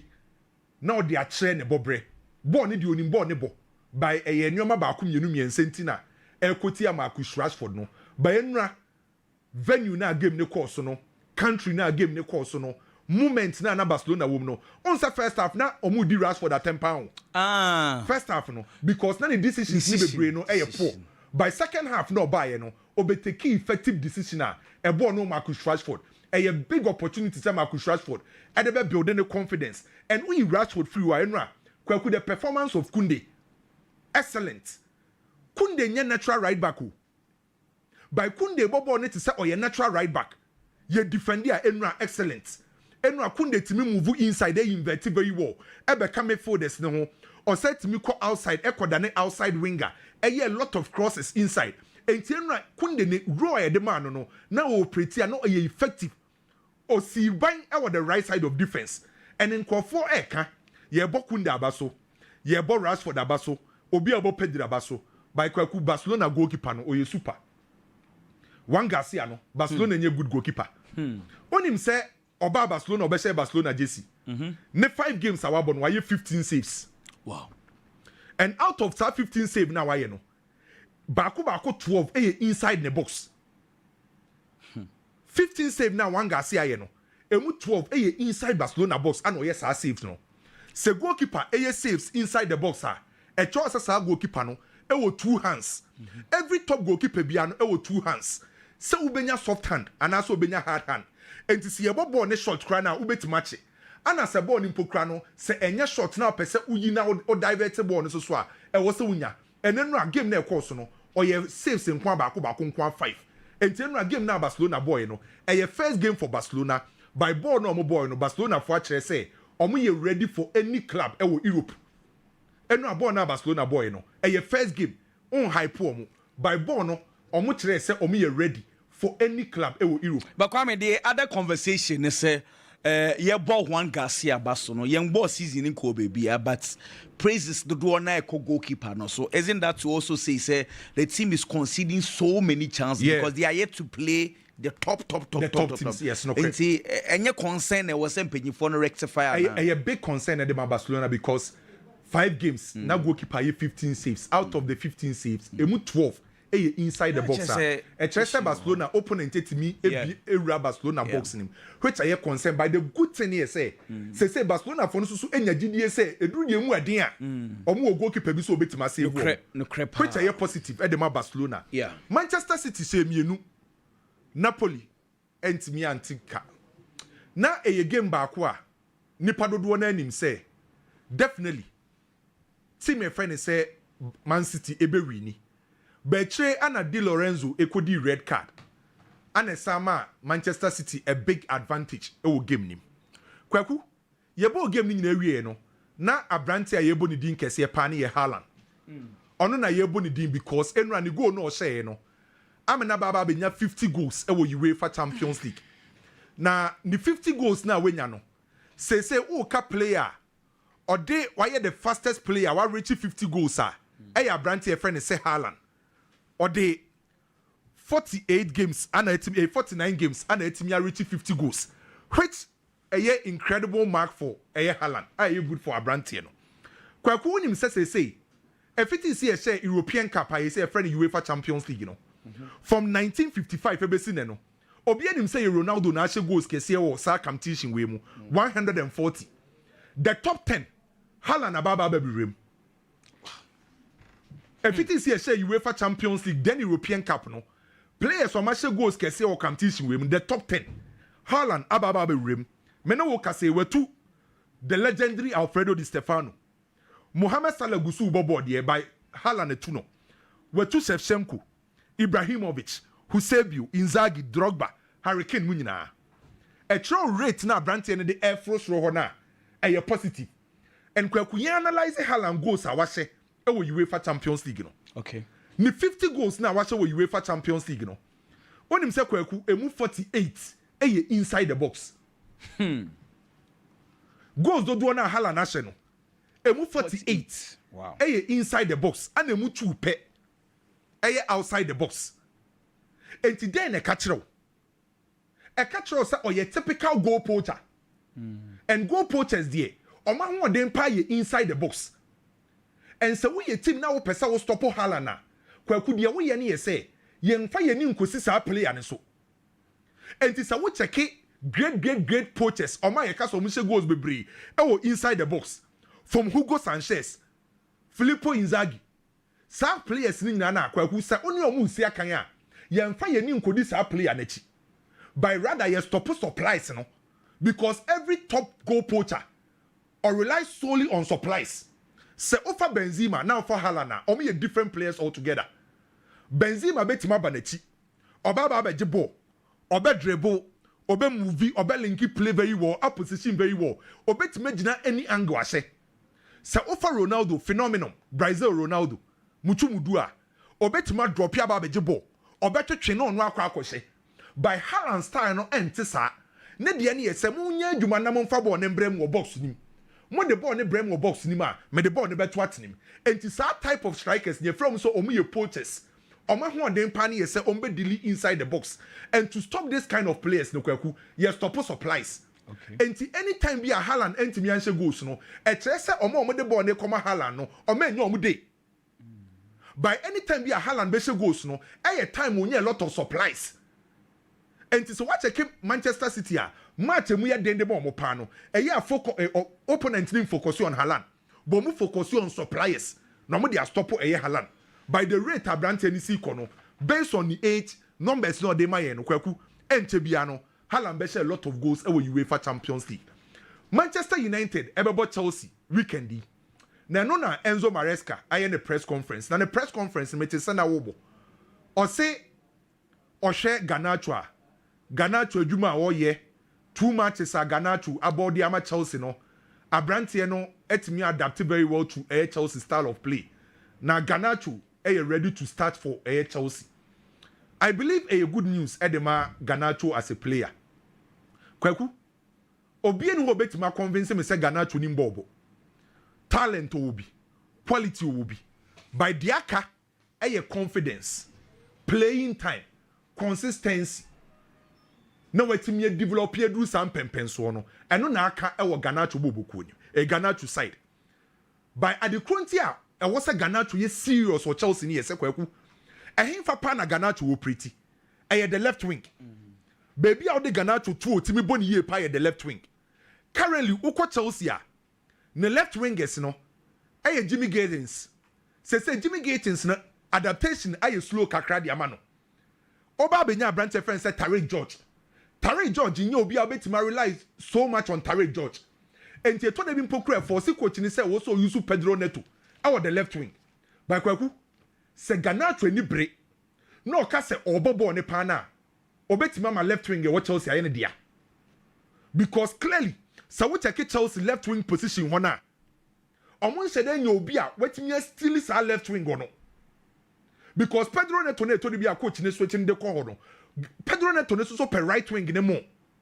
Enti se Garnacho na say coach ne say Obama na shase no. Se otimi still is our position na. A big opportunity edema Garnacho say obetimi develop amihu talent wa Garnacho. But there ba about football ni say talent alone ain't be found draw. Ube here other factors na etimi push you do akosoro. There were a lot of talented players Omentimi do some pempenso no enye so muni mbo ne bo. But we rely on solely on talent nkwa entimi found do some pempenso no. Enti apart from talent no ube here other factors na etimi amwadu top level. And factors ni bi no hard working. Se Nyankopon cha wachede ni nyina se onimbo ne bo. Na unya obi a we hard working player untimi do some pempenso no. Even the likes of Ronaldo Messi, apart from our talent, nebo no mobo, aduma chedi Nyankopon dia mo no. Twekwan omo fa so hard working players. E ka hum na di o madu some pempenso no.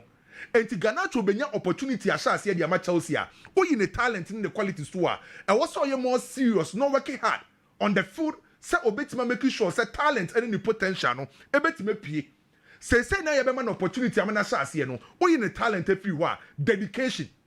Kwaku untimi achieve embe successful abra unye dedicated to adwuma wo ye no adwuma bi a wo ye no se wo pese o do some pempenso no na wo ye successful e wo se utimi ye dedicated to the job a wo ye uyi wa kuma mu se adwuma we na me ye enti wo se mi kuma ho na me ye enti se Garnacho be do some pempenso na e wo se utimi dedicate ne ho edema Chelsea bo bokuo no e wo se o ye very disciplined don't take responsibility enti mani age e dia ma Garnacho say Enzo Maresca say wetimi adapt very well. You most likely say Obama na the first start at Chelsea. Big opportunity for Garnacho. Otimi bono oboni here. The left wing go ni betima ba be dia. Or you self-motivated. Yeah. Because hopefully say man you phone in ending ye. No cre. Na one na and also so Amanako he overdo things. Na akwa hard win. And also a hard win ye pa. Well, let's see. Now Medama no see no. Quote Pep Guardiola say team a solid wo England Arsenal. Or say be Arsenal. Look some Kwame. Go for no more team. And from a tactical standpoint, me yani Pep ayadwin. Yeah. Because just 1 minute. Oche Arsenal bubuko na kwa position be na obeka sa omo lucky. You say there. Department bia we are fortified. Department bia goalkeeper. Omo one of the best for Premier League, David Raya. No, he's defense the best currently. Defense omo players, midfield, attack. Omutimi the set piece go open play counter. Enti me ya ne Pep ya adwen say Arsenal bobuko no very solid. So it's up to us now say no bet me live up to the hype anchor for them all. Henry and not say it was say Arsenal edge league in by all cost and now someone trophy.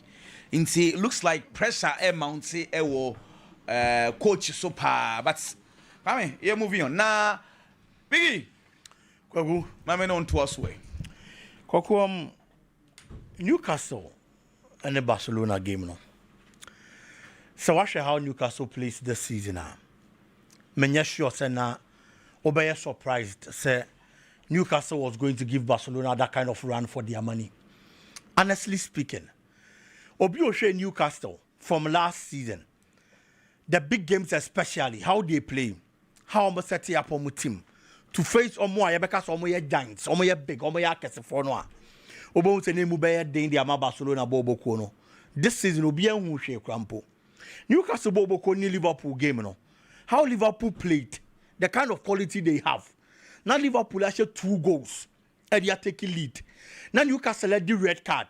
Newcastle fought to come back, get the equalizer. And some at the dying members of the game, the last minute, Liverpool Bababeshe, ama game na 3-2. A share the kind of resilience and Newcastle players in the ball. Aside a share how strong their team is. In the match, they moved at the Barcelona. It was expected. Though Barcelona dominated, Omu controlling game, Omu ye bibia, but Newcastle came in to fight. Kwaku, my main shots here from the Barcelona goalkeeping department. Goalkeeper friend is one Garcia. Last season, Barcelona both games. Yes, Barca had a very good goalkeeper in the chief of Chesney. Chesney Morimo goal post for Barcelona and then you're bad. Obian to be convinced me, say he was a bad goalkeeper there be. But Barcelona who say on days and there are times saves to be one of my was a goalkeeper here. Not the keeping the team in the game, no. Now unya sadi and free session even though he's not a bad goalkeeper. Eti Barca being you be a shot stopper. A Barca pressure ba. Now you bypassing defenders in nyina. Na be ka only goalkeeper na. Dey no betimi aye dia bo Barcelona bobo ko no.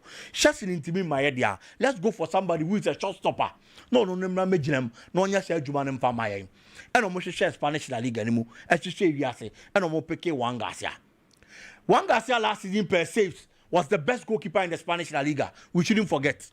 Or 146 saves. That was Spanish La Liga anymore for Espanyol. This is the kind of goalkeeper. Barcelona feels so moving young one department to man. Omoko fan de na ba. And the goalkeeper and buy or buy and on disappointed here. And now was one of those days. Now being here goalkeeper. So best stand it to the test. And so the amount was saving the day at the amount. At the back when they say you referee and they say Barcelona last season, yes, no more conceded chances though, but their best central defender, Inigo Martinez, and the commander at the back, any one of them this time around.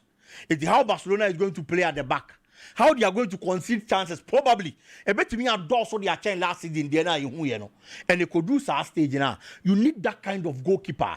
You bypassing defense in them, we are ding at the Mawa, on the best standing to the test, no why saves, and so they are wow. And Sergio Juan and one Garcia as a goalkeeper, and the Barcelona Bobo Kono, and then na or twice so yes, Sergio Manasa, he was good. Kokumakus Rashford. Na oya Rashford. Me nim the obeshe biom and sana what me prove a point in yesterday's game. There are a lot of people that till date almost doubt say Marcus Rashford to be a succeed over Barcelona.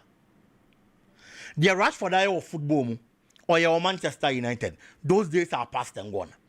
And when I come kono, this is a new chapter. And then I man depend say you are still a good player. What's the fact Barcelona just in Oche? That is the big question.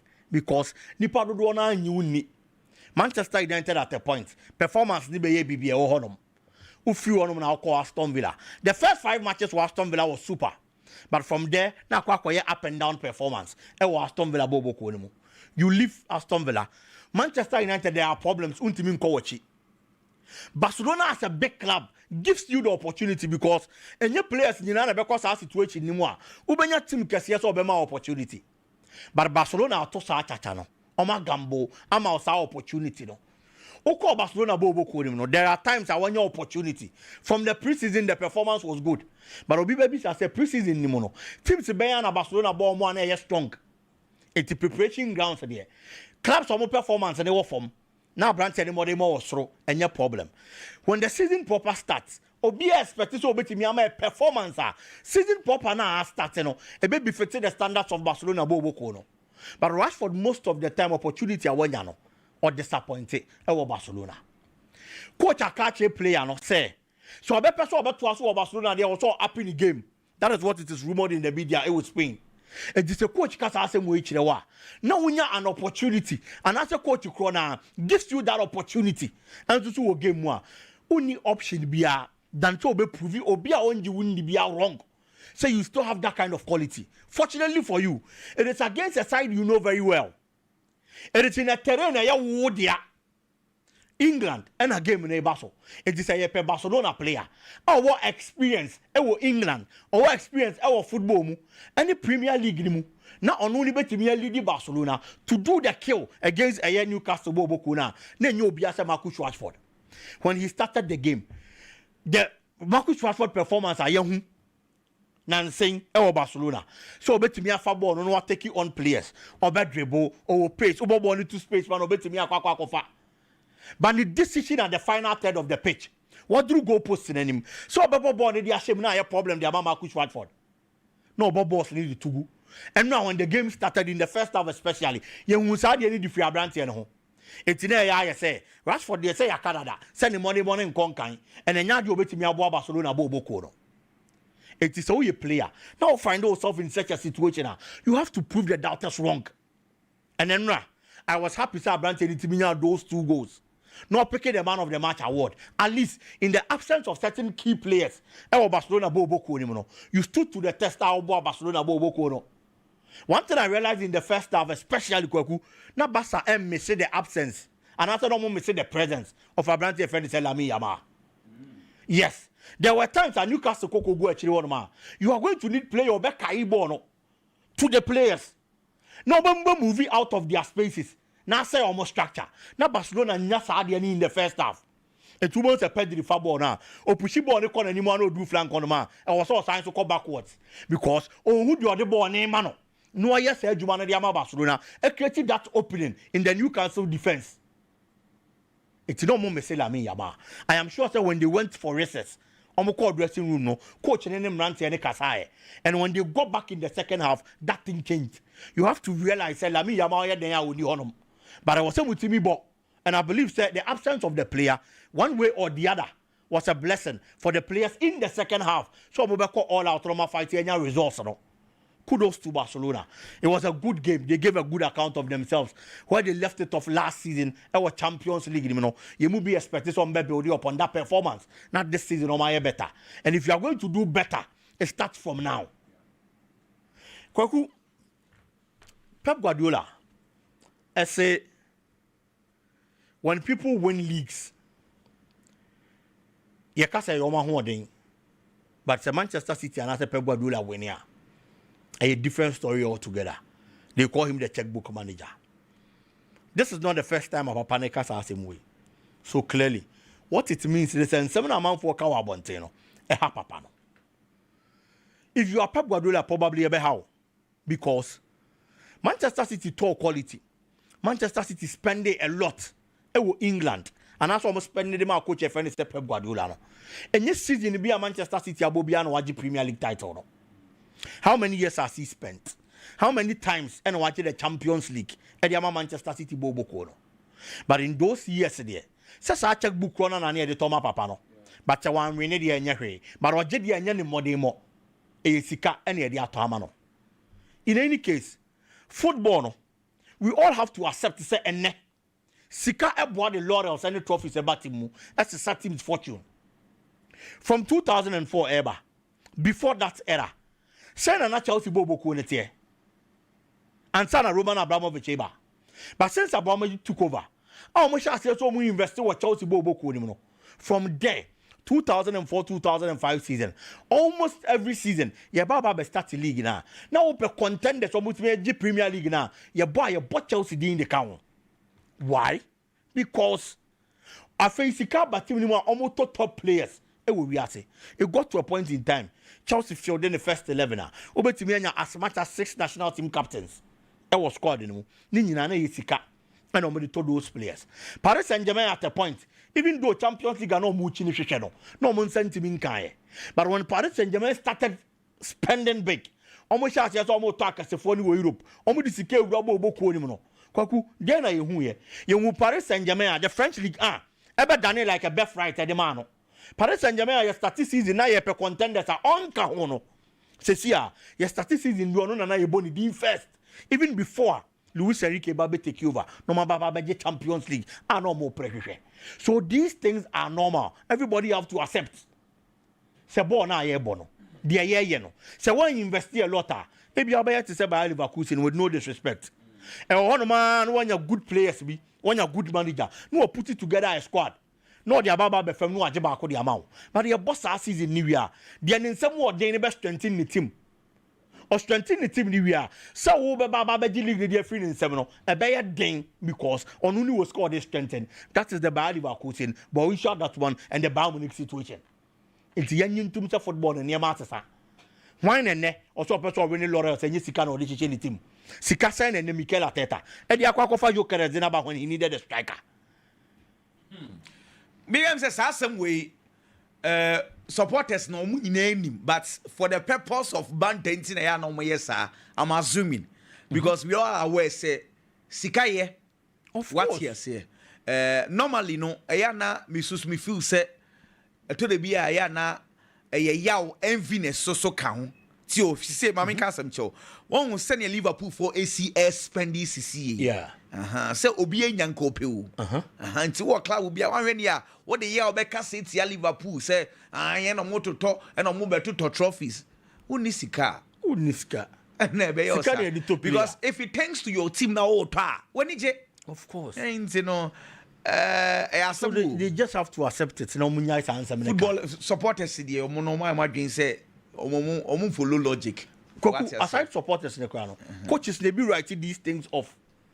Sir, coaches they be Timikabi, who are some say you have to 2 players a man. This is football. We have quality to win, Nana. Yes, yeah, supporters Nankasano. Unse supporters there.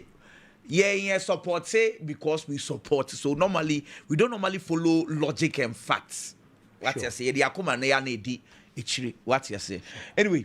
Yambu kevo na enche agri eba na yakobonko mo Lawson heba kakra na bigi wako supermarket restaurant da master on say corners ga kumasia be bia ye wo na bomb so ahinsan estate kwan se ho anloga junction ye ho adiembra ye ho supermarket ye monua na etija sisi ababia efe pa open restaurant ho efe pa to a supermarket master ewie ye omo se bra na bedidi wo ho duane ne yatete so nti bigi one wo wife na makotena se ne makodidi kama ade na mekan ye kwam ye pagya nani ehwe mi bigi ka wo no wife na nka makọ kama na makotena se na madidi fofo what you say e man no so kwame wo ko restaurant wo se man ne de mema ne pi amuntanye sa wo omoye man na amuntanye sa buo ho a oyesa sika no betsepe enche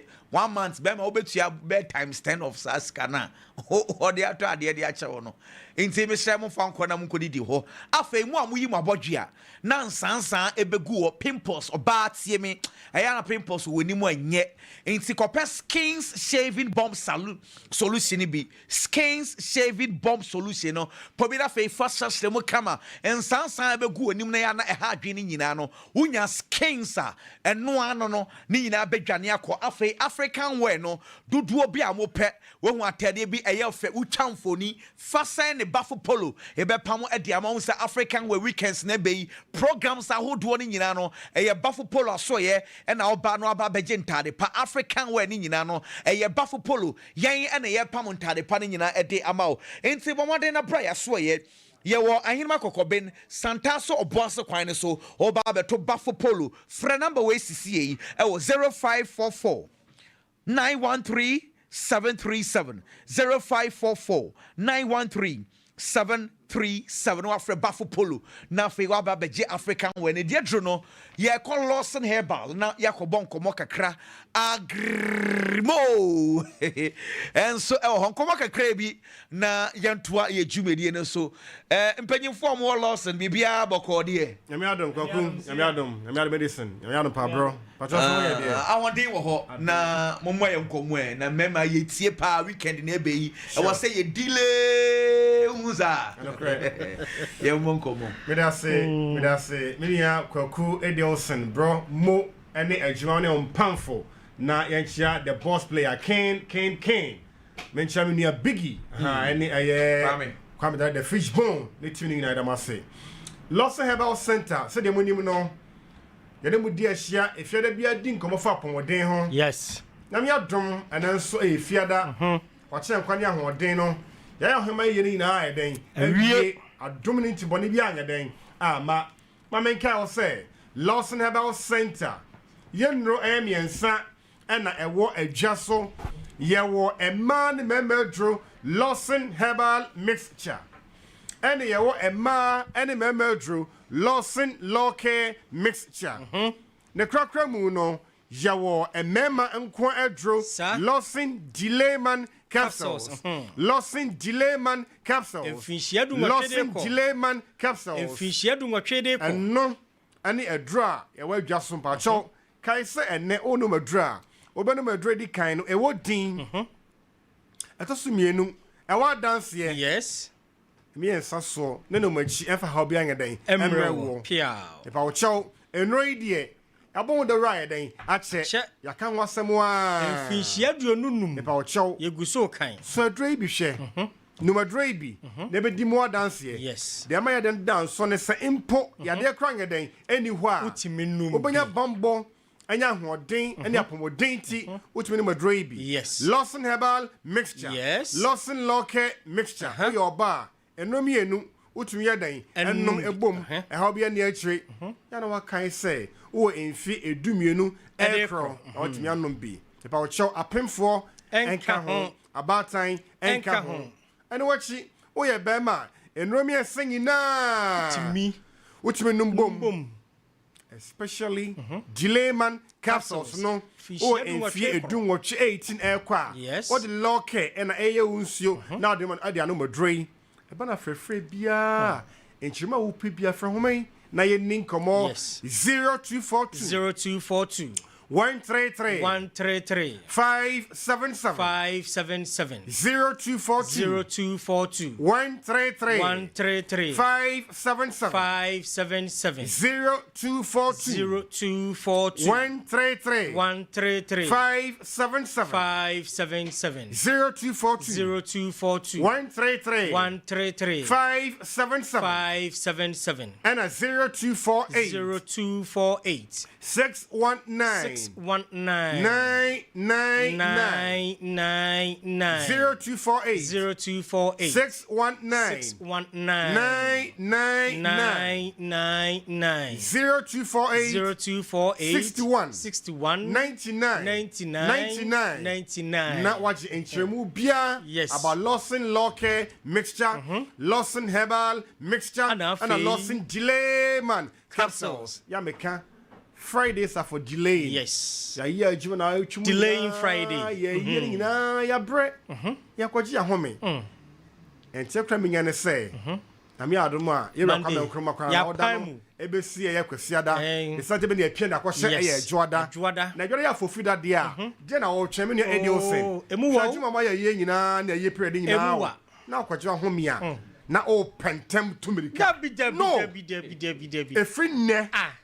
Ankopem china na de chie ko wie jwa de ba my brother ndie ya baba Tuesday delay nko a ye delay nko a to bu ase big work china on wodi ya big man pre ho nya botre twen so delay ajan ne ben na wodin so a delay ne di big nya botre e de se big delay ni di enroche what did they mean when you drink me na ba no mo a drink no mo a delay nya botre no delay drinking again enum empro ho ni we na okọ obi anka so Sunday wakwasra akosom apa ba fie ubedi distiller udidi aya den delay nya abotre mu a jonai ba ko mienu miensa ena enum atsena wuyi u delay weekends are for delaying courtesy Delayman Capsules Delayman Capsules aya bebu edisiti ase wono big crate ase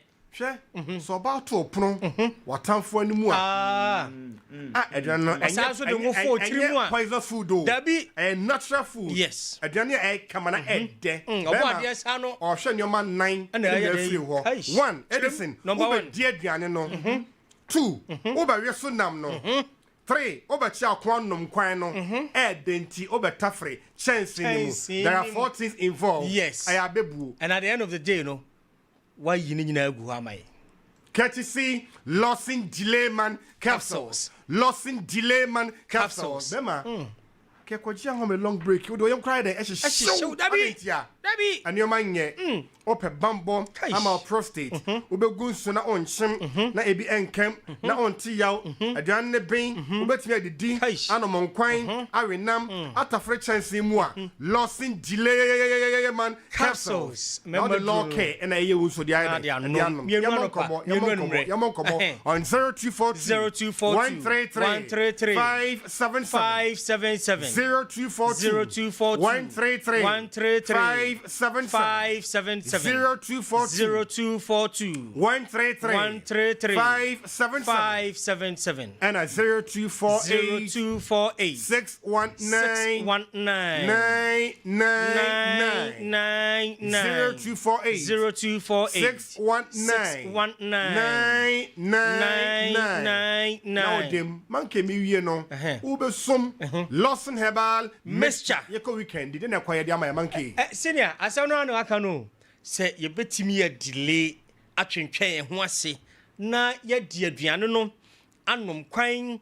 awenam atafre chance ni mu bibia bekoyi agese yakoma no ebo kama eno nti wakoma yi etwon ebo paripari onante kakra no abre na nsen kura de ya na wonsa na yetitiriti onan ayetitiriti besraw adura beboawo no akoma na bo kama na wonsa no atimi aye na djuma onan atimi aye na djuma na afi ahode na wie mu peye no eye Lawson Herbal mixture Lawson Herbal mixture eboawo amantini ni mu ada ho emoja na ne kama atimi adiafro ani esane eye Lawson Herbal mixture afi hye no so fama me say wakoma ni boyiye no na afi asikyire yade afru so firi say asikyire yade ahodo bebre na ede eba na se ho beton na afi nya afi ne yade kwa akoto afidie so yesi yenko no wayi asai okidini asai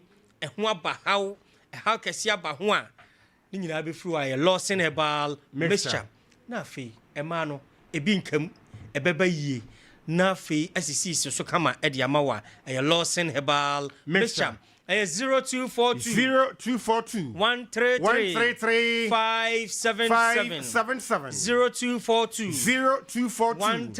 133 577 and 0248 61 99 sister na emuna ase no in kind na ene mo a say this wadare ma me nua we de me so yakona wadare ma enra mechi ba mienu Madam Grace Osei na na woda enti obapa ama Grace Osei ebusani nyina say my special belated happy birthday onyame onhyiraw oma nkwatenten oma onyinche oma onyefeda pomodin mapa never tie chi a special happy birthday belated come Grace Osei me dey say mo na dey and nyame hyiramo enti agri ni PK na oti wo monka no yetoa so na yede dia also e dia bro na ebe bon komo e Kingdom Herbal enso asoye enche amof e betnase na yesanso e de wakofie kotoko hat 4 gold stars ni nyina enso e wo ho enti Kingdom Herbal ana tnase na ye bon komo na enko bon komo kakra na jemfi no na jemfi na jemfi atnase be won se enro no na de oba or the ndro neba in say Kingdom Jensen me hu bi and me hu Kingdom then Kingdom garlic beaters na ye mon komo yo kwaku me da se abusianfo ye chache mu nyina ba bibiala obia wo a o hweme enedue no Kingdom Herbal Center for enene yatoa mo ewo mu fie mu nyuma mu na ene ye boja ye ene ye fiada na se sei die obia nim se eba garlic edru ekutami dia eye Kingdom garlic bitters and capsules Kingdom garlic bitters and capsules yanko aso ana ye wo edru a eye capsules Ghana ha de obia nu ha owo edru a eye capsules this a young kwa and your wasa a drunum into Miss Ramada Minyama more Timin Kamba Bibiala or Ebiana or Shamino. Yadra ye de abajasi kingdom garlic bitters no and a yebeka home as some ediachro. Now why wouldn't say garlic ewoino garlic a drobia and I said ya babia and kawase ankra biano be biala biana what tiatia for us as you dear senkebeya udidi wo ye den yo ma garlic emrem. Now one penny sana was a garlic na no din intino and no tea and a kingdom eba center for ye de aye drew e de apa. Na yensu ni yedi kan a yedi garlic aye duro e de aba Ghana ha sei over 15 years ago and yedi garlic aye duro ema ene garlic a hunu dwaso nyina no omo papa omo de hye omo nana omo bibia na kingdom garlic bitters for yen and yedi garlic buy na garlic duro ya ye ka ho asem aye ma obia sradia dori e wo nipaduam cholesterol how wako ayaresabia ama ya cheko ya kasa cholesterol na how enna manunti no ama moja no ohun entimi ni afrisane enkomma cholesterol no ene sradia no adore wo yinum body nim ama asisi entiri nim kwan moja ni ntimi nko enya adwuma se ne wo se ye adwuma no enti ebasa na wotena se check akra bia wo se ananse ayeden ache wonan na wonan no emu ayu dudu na mu twetwem efiri woto ase eba wonan kokomisa no ko nanti no obo se na emu twetwem emu timi twetwem saa woji hogia enyeye afei wonan na wodi nan entini na da wonan no wodi wonsa fa se ya se dem de nsa fa me ha ya na etwem na twetwem etimi twetwem a mesro so wo saa ha we bia eduro we ana ebeboa wo kingdom garlic bitters ana kingdom garlic capsules yi eno ana wonuma ebeyi sa stress ni nyina de afiri wo so afei no kase na waye moroso no opese wo so te a eye kingdom garlic bitters e wonsa na etwetwetwe wonsa no bo se wonsa no ntimi nya ne se de meme ye medie mesro kope kingdom garlic bitters and capsules yi bi na emwa nanyi sa ha wo ni nyina anya den emfa mfiri ho afei dia akoma yare ha no wo de eye kingdom garlic bitters and capsules ana adioto so no eye obia wono so no hypertension hano mojabro so kingdom garlic bitters yi eno ana abenunum a ebeyi sa hawo ni nyina heden de afiri ho de amao ana esa boa ema yenkwamwa no boost your system no enti ebra wonum kingdom garlic bitters no yade pa your friend yade no wunya bida na sa adro ye kutami so kai covid time no sadro wei ana emu a omohwehwe apomdi wo ka se kingdom garlic bitters no so onuma eboaw ama se sa covid nanka wunya bi ebeto odwa magana ha he enie kingdom garlic bitters and capsules no eno ana eboaye enti eye adupa papa mesro na so wokọ na wokọ pe adroi biato na omo se o kingdom de ani de bi ni ho na afoforo na wo gye a enje se kingdom de no owo kumasia no bebre abadwa so na sane ye capsules no tie ne nie we na chi no ya tro kingdom no agu ho enti so okoto ne ye ntro kingdom a enye ye de ni bia hyene so emame ye number no egu tv no so obetimi afa number no na wa frame na ya bonkomo e wo 0597 29 8855 0597 29 8855 and answer 0559 761144 0559 761144 eye numbers I did juma wa wo hwe TV no so no numbers no good TV no so fa number ni mu ba ko na frɛ ye na yamwa ni enyi sa haw no emfam free so de ye dru so no eye kingdom ginseng power capsules enie we ye memedru wo ye bema o hweme ebia ene wo yire oni wo nkyɛn o kɔ no ho ana wo yire oni wo nkyɛn wo yire e wo ba na wo twi mu mesro kingdom ginseng power capsules yi ana ebedi wo asem ede amawo bema bia waye mre e wo mpam bema bia wo ne wo yire hia wo ntimi nya wasede ese bema mesro wo ye bema na o hweme utie me na waye mre e wo mpam a eduro wei ene begi wakagina mu eduro wei na wo noma e ma wo bema na ahoden bam ema usisi ahoden bam wobu ha chese sisie ni mu omre enti okọ no ne dofo hia up and down no okọ kakra bia no ayemre Kingdom Ginseng Power ebema power ebema extra energy na wugina so a wo yire beka twese fi na kromo akonma obi o yusu Kingdom Ginseng Power capsules bi edi adanse se ye pedro memedro pa enei ano ode a eye Kingdom Ginseng Power na be ma mesro se ansa na utowe na towe ka ho to Kingdom garlic bitters na ne capsules ka ho because mema bebre no mre no ma ye no ejina infections ennamu yade ama mema bebre ayemre ama mema no mema so afon into so what Kingdom garlic bitters no now the Ginseng Power na ka ho ebeboa ama obema na ho de bam etu infection ifiri na ama obema no butumi se obema na sote no mbo se mu be du e de amount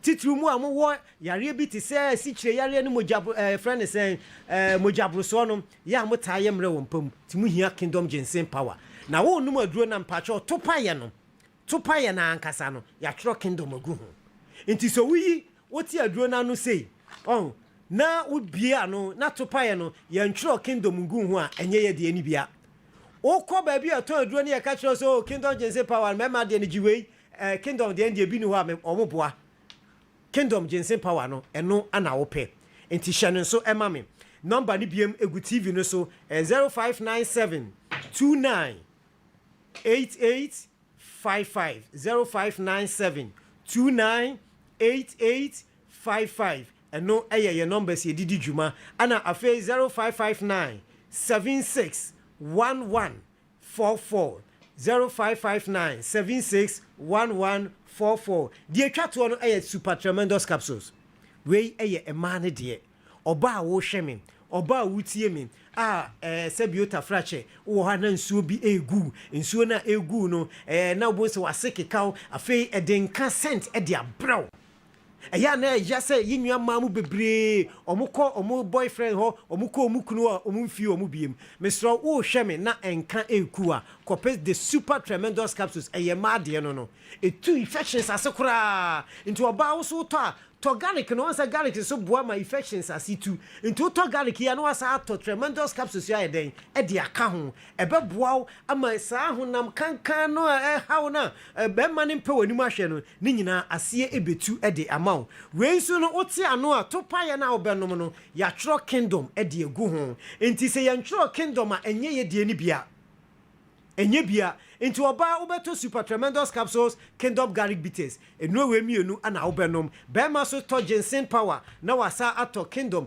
garlic capsules and bitters na ayisa ha woni nyina e de afri no upe bia enei kumase ha herbal shop pharmacy shop bia wo Ghana ha de obenya bi kumase ha no Corina Herbal ewo eye Ashtown Dani Herbal emrom Misty ewo emrom Apidank emrom Freddie Mens ne Blessed Ruka ewo eye KO Samenko KJT have May ewo asafo oben oye ho PFA ewo Tafu New Road Junction ana afe po saheba wono nso so ewo eye emrom ho a eye KO ho eho ana wo na bi heba so wofumeso eni ba bia ye to nuro bia wonsa ebeka ye nuro yi bi into tutumrika nakope Kingdom garlic bitters and capsules ibi and afi the super tremendous capsules and the Ginseng Power and Kingdom no on sabeka bi number ni biem 0597 29 88 55 0597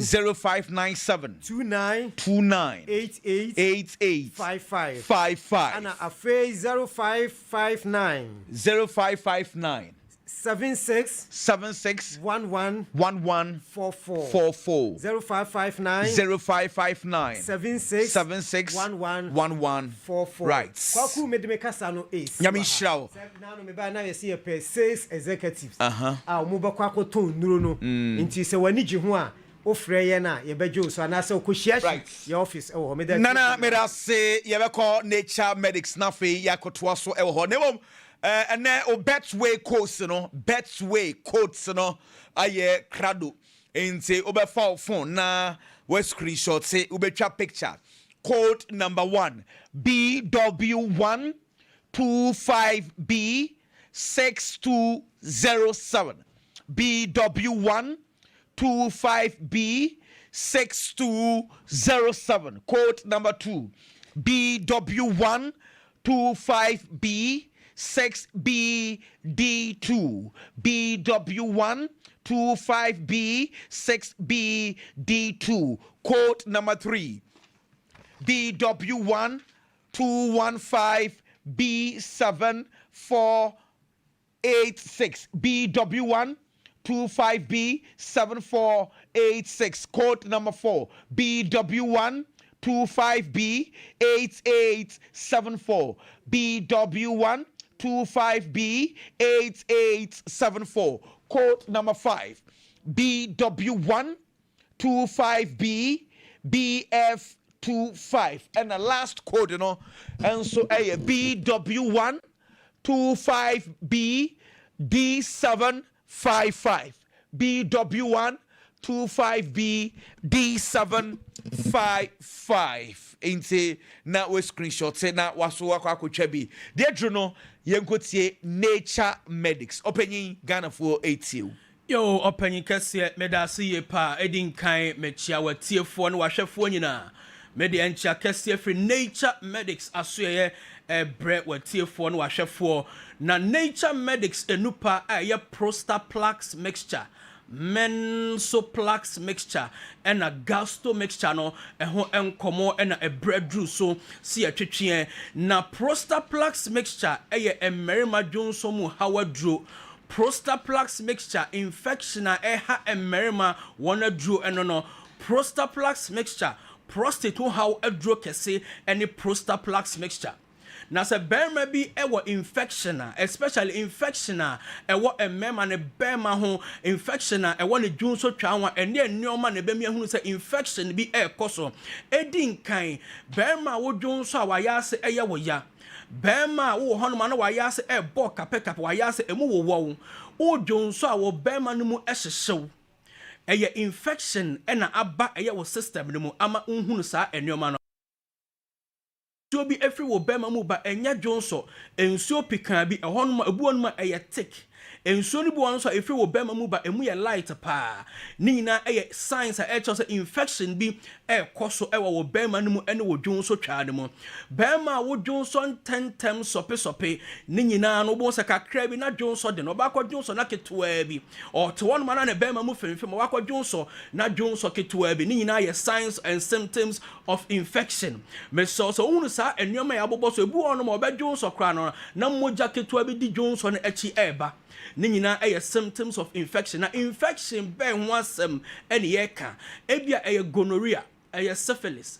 eye chlamydia eye trichomonas ene pese etete wo a hwehwe adru efe ne se Prostaplax mixture never clear infection bia pese hawo enu nti ema wo dwonso a wote yawo wo dwonso a wote yawo wo bema mu wo dwonso a wote yawo ewo wayase ensuo pikan bi efri wo bema mu eba say ye gonorrhea say syphilis say chlamydia say trichomonas de wo hia eye Prostaplax mixture neba no prostate ho ayaresha Prostaplax mixture any seso essence julocrotin scopoletin ewo Prostaplax mixture mu no sa enrowe emienu ye wo prostate no adwuma say de be ya o how wa na kan wo fa mu prostate yare enti no ni nyina eba be free so akọ na o how ni be anything bema wa prostate ho how ko gina wo so wo dwonso a se be ya dwonso no kra be ba no na akwakọ ebo achi bidin obegina na dwonso ni delay ekoba ne sa na wo chim den so se de be ya obefo so dwonso no amana ba bonten wo chim den so obi wo hono ma depending on prostate ne kese aye no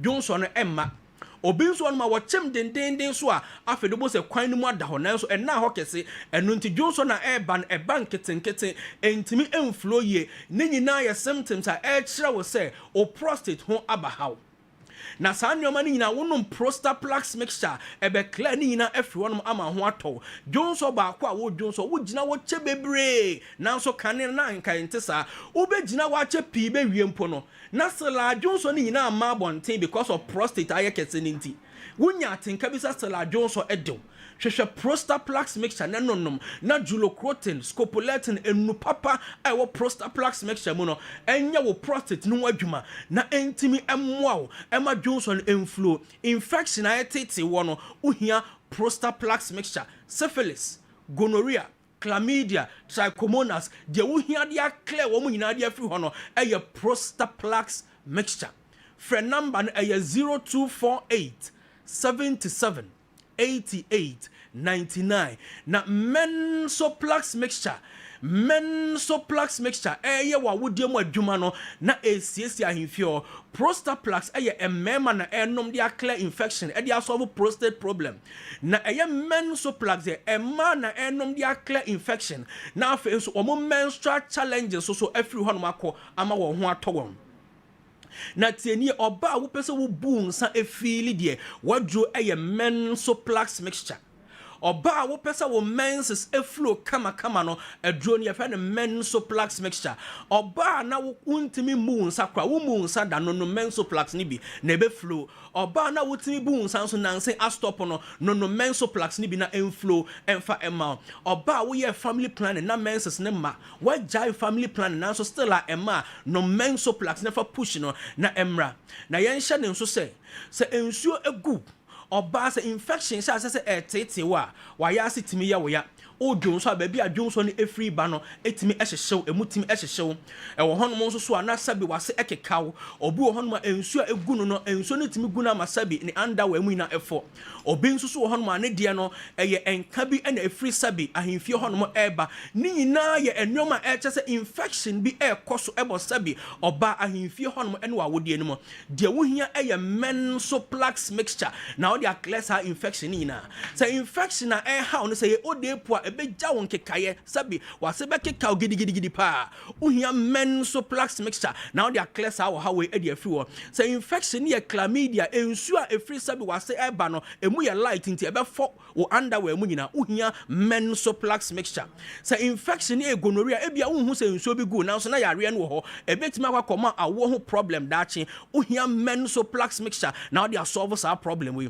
infection say trichomonas abon say any fish abon ensu egu no ewo fishy smell a bounce fish me so hwehwe Mensoplax mixture na infection ene eye nsabom ha bia no enkla ni na mfi won ema na gastro mixture eye wo yefo ne ade adro mapa also adro typhoid adro ebusuani na ento gastro mixture oba na no Mensoplax no na papa no enom Prostaplax na ebusuani na eche eye gastro mixture no anom ama typhoid fever any ulcer every so akọ meso wo boga tanga na wo pe nature medics enupa ni bi ato akọ enso pharmacy wo bokọ akọ Rose Herbal wo tamale akọ wo fa kwadwo Herbal wo wa akọ Charles Herbal Techiman efafojo sunya no bekọ Cap Herbal na Green Light Pharmacy Brekum for enko newborn pharmacy Doma enko Man Sky Herbal Oboase Smart Herbal wo konongo akọ Paulina A Sapon wo nkoko akọ Anti Akobam wo anyinam akọ Chris Pharmacy Suhum wodu ani be chemo Tonic Pharmacy Koforidua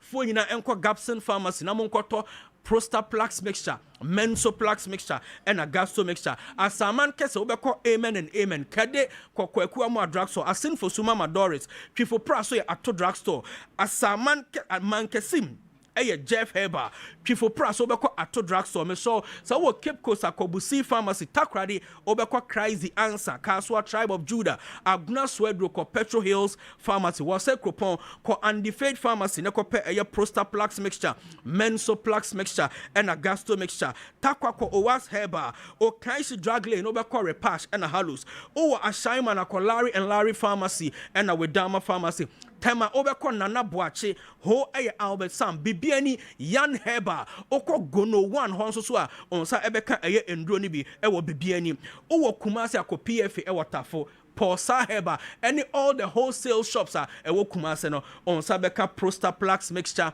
Mensoplax mixture and a gastro mixture onyankopon e de odom yani a dasene ye be sanso ehia fa number ne sa tu jama me Open number near 0248 77 88 99 0248 77 88 99 na omon hye so atiefo ne ahwefo hye so open infection adro for bema Prostaplax open prostate adro for mema Prostaplax open infection adro menses ho adro for ma Mensoplax mixture typhoid fever and also drew a gastro mixture.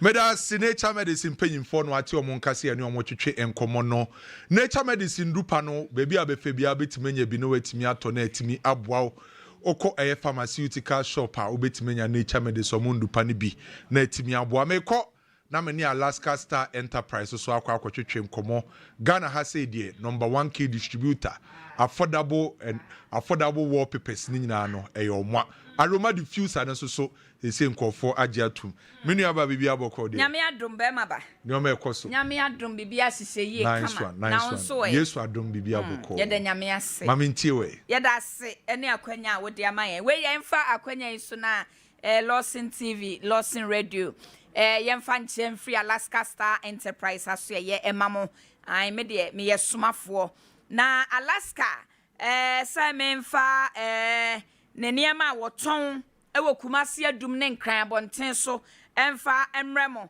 eti ebia me no kasei ebia wo banking hobby wo restaurant wo barbering shop wo salon church bi a wo tese udi ujuma soronko emu asiesie eyade a eda wakoma so ehia wo pa na ya obebisa ho se wo pene ma papa ede asiesie ho a ehefa kumase so enkran so uko chinchin afa na akobisa bisa dabi Alaska Star Enterprise semen kanche wo say wo pe wallpaper design kama let's say you want different kinds of designs and colors here fa Alaska Star Enterprise na was wo bo modia eba na sebia me no ka say o pade e friend blind curtains Alaska Star Enterprise you want material curtains enso wo ho eno nso betimi dia decorate with them o banking hall restaurant no any baby kama ede amayen ebi a design curtains enso na wo pe Alaska si wo bi Alaska niema efe Alaska niema ye kama wo yo bi anokwasem na ni atede bia meka mesi Alaska ye nipa bia saudo ho bono anokwasem se okotokore enka soro da reason ne say ne niema bia no eye niema se utimi eto ana won saka menya sure said dakro ba ko bedanya ne asore amwani akobo Alaska de so maka se menu me ho pa oh yes ye woni ma bi wo ho a wo pie na kokoto ebewi ehyen wani boso a na akwakwa esa ase asa de ma regret kra de we am to ye de menu me ho da bi Alaska ne ma eye kama eti all the time bia no wani boso a na akwakwa ye ne jesam e de ama ho make come for Alaska best spread and a best sheets at the amount Alaska Star Enterprise best spread and an bed sheets at the amount or no and an bed sheets 100% cotton what that's what bois a many pediana feel relax I feel comfortable what you say yes what da I'm a body na say ye the amount your best spread the hard to be honest with you what they call say one paso pana with that's what a chain say enkaka pebi ne muwa bi ne wom ho betimi adwan wo saa wo bebu nkam afa so saa wonna na de atse reason is enye cotton enfifre kura betimi atew ebewi akire wo se me tane ha makoda ha no na enfifre ase ahwie nsuo de agu so bedi Alaska Star Enterprise best spread ne bi ye wo comforter wo ho eno nsuo tuto ya no kwasem edu ba bia na emu aya den amani pen awone ka seti agu so a na aye bibie wo ho eye ade aye friend comforter na ebe servo as entoma ade akata ho a protect o se be ya awone ntimi nwura wo reason is sa awoko mu bebrebe a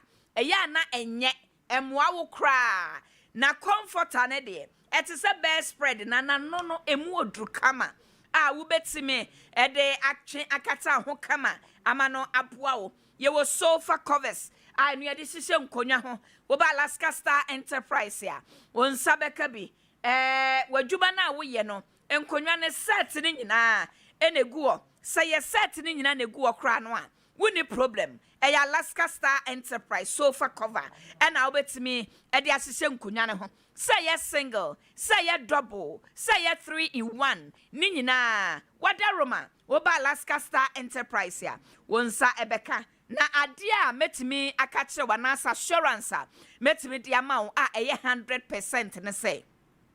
Obi wo ho no oba no obepe sofa cover ni bia. Ebia na single painting na wonam. Alaska semen kanche wo say, bema ba woba pe obeyi di amount dia yesuhwe nyina say ya double baako pe na opekra Alaska say o ma wonante enwu da say 3 in 1 o de set ni nyina na apede na say nka wakuye prepra yen enti bra your office e wo Kumasi adum station na your friend Boss FM no Yeni Boss FM no na eye opposite. Building na face Boss FM no. Ya so Mrs. Anache Plaza. Mrs. Anache Plaza. Building na mu en Alaska Star Enterprise ewo. Me pacho enkran ye wo TikTok lane opposite Circle Mall. Okay she NSKMS building nim. Hono man Alaska Star Enterprise. Abo ne sesen amone Ghana titru ni ntinefo edi djuma ewo ho. Eno nti ya to nsafro sebo modiana bra. Na de bia de siesie dem ye kama no won so ebra beje wo de ye numbers ena me de ma wi me pa chow Alaska eye delivery service me pa chow muntie me Alaska Star Enterprise we ye delivery service na ansa na wo be ye delivery service no e de ama wo no e bia wo pese ba bia wo enema bia wo ton wo pese wo di Alaska nema ni be de fra na wo ton na de ba kwa me de ne se ne ho lucky ankasa Woba wo tobi edi akoton no obete oso kama sebe ya aja ukoton a emfaso nti ene edidwa nso benya kakra de ahye ne wo fa asefo no e wo fie edi ama no eti say ye delivery service na wo pe wo de single kra na wo pe se de bro ba bia wo a ene Alaska enkasa e wo 0256 330075 0256 330075 or 0200-281080. The number ni bim. Aya 0256-330075 and a 0200-281080. Alaska Star Enterprise. Na ene no eni enkomo bi a che medie. Na mebobo so teta na ya sorry san say. Akonya baako enye menko amedia. Ye was center mat. Ebia na opebi ye wo quality one ewa Alaska Star Enterprise ebia no wani jiketin ba ho reason is ye curtains no me pa che wada roma ene ne bus ene nam eti wo to curtains no a me srawo je ne ba e kan bus ne kra ye wo sizes no bebre wo ho ye wo picture frames ye wo wall clocks design ones e wo ho ena ye wo woofers anase product ye friend aku panel eno nso ebi ewo ho eye kama papa ye wo bedside lamps eniema de Alaska wo bi me kan sen na maka ne sen na majade yen na majai bi me patro Alaska Star Enterprise ewo bedside lamps enkonya enkane bi a eye na normally esisi empanati finance bonsua bi siso no eye kama papa bra ye wo design flowers ye wo water treatment chemical ye wo POP Dix mode, ye wo corner mode, ye wo border light, ye wo 3D epoxy chemical, ye wo 5D, ye wo 8D, wo pe grass carpet, ne ye fe no artificial grass carpet. Alaska Star Enterprise. Bra, Alaska pe ena wo ye confident, the confidence level no, e wo sure beside this Alaska. Grass carpet, yes quality, yes papa wom. Tira me Alaska be so wonsa. No what reason tia we ye papa echen we na obemu hu ne ntia we eye papa na hu a wankasa ubehu ye wo ade a ye friend rubber carpet ne nyina bi wo ho ye wo LED lights ye sa friend illusion light ne nyina bi wo Alaska Star Enterprise ye wo marble sheet ne te say wallpaper ne bia na marble sheet ne de to be honest emu trepa by so a chain wallpaper no and also to say wallpaper form no and also eye kama pa p form ni nyina bi wo ho sa p form ne de and okwasem ohun ceiling no what ya see wo ceiling no aha wo betimi e de panel ho a obi kra beka say eye pop and wa say wo bowa Alaska Star Enterprise p form tira say obi ba na wo de panel so right to say yes massa when you at it to a different level. Ye come for Alaska asoya ye de Ghana ni bia. Munim office ho cheme. Mudi akoniaba office ho cheme. Eno nti Alaska siesie wo dem nyina ma wawie no. Ne wa ma product ye frɛ no aroma diffuser. Sebe ye be yi scent ene niema bia. E de afro. Na madam ho aye hwehwehwem kama. Wo bi ra ho to say yes. will range you in a high esteem. No question. Yamfa Alaska number ne mamo for the last na yen sorry. Aya 0256 0256 330075 0256 330075 and a 0200 281080. I am your Chief Justice. Onyame de na adum yen yadasene. Yebese hia enhira ne mo. Medama SC Alaska Star Enterprise sasoye ana ye call ye no Ghana has say die ye ka anyoma ye di siesie dem ama dem aye nika ye ba bi ba kope ana do we niche bibia di siesie dem no okọ Alaska Star ya betimi enje bi me kọ na me ne Vema Plus Company Limited akotwetwe enkomo Prostavite no ewo ho me hu lito no wo ho me hu dinat no wo ho ana me hu S drive no so ewo ho me nua bibia bokọ de akwa me hye Remember koso. Ready adom. Pacho nso e. Yesu adom ho ye pa. Mami ntie we. Rakwa me da se mami ntie obi na me ntie ehwefo ne tiefo mo tie no mo hwe Lawson TV and Lawson Radio. Vema Plus Company Limited. Yaba na yebedi apomodin komo se edu Friday enya kwanya ba nya ne eya santema Ghana fo edin komo na bibia etumi e fine. Me pacho edro ekura me fe ne Prostavite capsules. Prostavite capsules. Emema edi adanse sampa o pedro ba kwa di regulate prostate enlargement and one Prostavite capsules. Prostavite capsules. Me pacho bema bia wutie me. Wo wade ye fe ne prostate. E wo se obo ho ban. Na eniwa miensa na etumi affecting mema ye prostate. De di kan bema enyina ne prostate eye kese ye fe ne prostate enlargement and benign prostatic hyperplasia.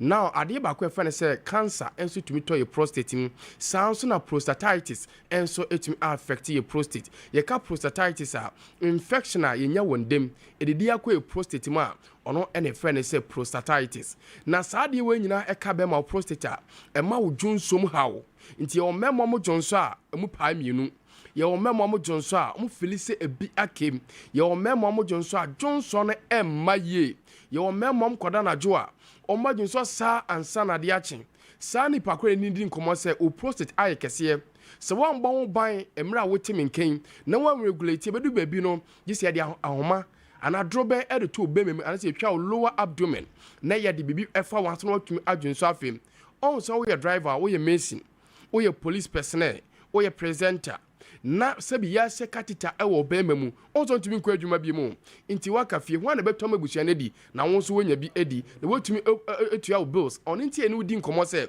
we bema ball prostate ho ban kanana nkofo adwen se prostate enlargement aya be for yare da bi enya be yare enya monsanfo yare natural se bema enyina ne prostate ehono on nti ahonya Prostavite capsules eba na infection abema hia eye Prostavite. Remember be bro ma say on be ma fon kiti na be ma so be ma fon eye koto a be dem pass o ba bia ni beje ho because ba bia pede mu yedu de o ma so antini go ho na otu say ampa obotumi fire ne ye nti remember be brede dan say enam ha omutumi fire o mo yiri nti no eno mo entwopo ni po amasom dwe o oba no so no soro oba ne je ne so because e ba ne mpem o oba ne nya na tinka me pacho be ma nya gonorrhea unya syphilis na se wen treat a ema obema fon se obema no so efon a omema sep enkoye nti apapa bi tie me onya 50 years onya 40 ohwe ne ba bema no hwe no ne bema two sampa difference wom ne ba ne kwade so chen no bema ebesire otumi afele wo yire ma na oyire animaje oyire ni age oni nti aye ne edi nkomo se no Prostavite ene onya ga bi na so ne ni kompema aya bo ho ban o unya boy bi na ne kompema mpacha ya bo ho ban because chlamydia syphilis any gonorrhea no circulate bebre nkofo ye carry omo distribute inti so wota no Prostavite capsules a ekita antifungal ekita antivirus antibacteria inti adibe bacteria and adiba infection adibe virus cause of infection adibe fungal cause of infection on Prostavite capsules on ebe klesa no e de fuel e de amount oba wuti me so wo eye junsom how o jonso na wa yase e hyehyw Mami akitesia also call public toilet into infection help gonosyphilis amawase ayekese pa bomodem na so no Prostavite capsules insure bi gugu discharge insure nkabidi akire enkoye hwehwe eye Prostavite capsules oba no wedi abro 10 years adasidie dey massive omo amoma aye mpanyimfo no da Johnson no eno omo pro star vite capsules no Junso Krobo no sabi eso atwa nti se wo ba wadi abro 10 years oda Johnson a oyare owo issue awa ne bladder uhia pro star vite wo from aye bladder stones any kidney stones a uhia pro star vite capsules for 0244 370 702 0244 370 702 and 050 210 43 050 210 43 Brakwa me we fan X drive Brakwa me chairman bi so wa tu adonko ofia bruta sa don madonko minimpa mama tu adonko demo Enya S drive ni bi abobo. Yes, Brakwa me anka me huni pa kura anka me ni be. Oh, chairman bi e che say eni je nko. Oh, department be. Me ba say na chairman na time some waka no. So to me ka department. Me huni pa. S drive councils na bo. Boys tu adonko no. Brakwa me be ma bia so tu adonko. So man omo waka wana. Yeah. Expenses no dozen. No credit. O wan e belu to me year expenses we to say ade o ma me kura anka wonye.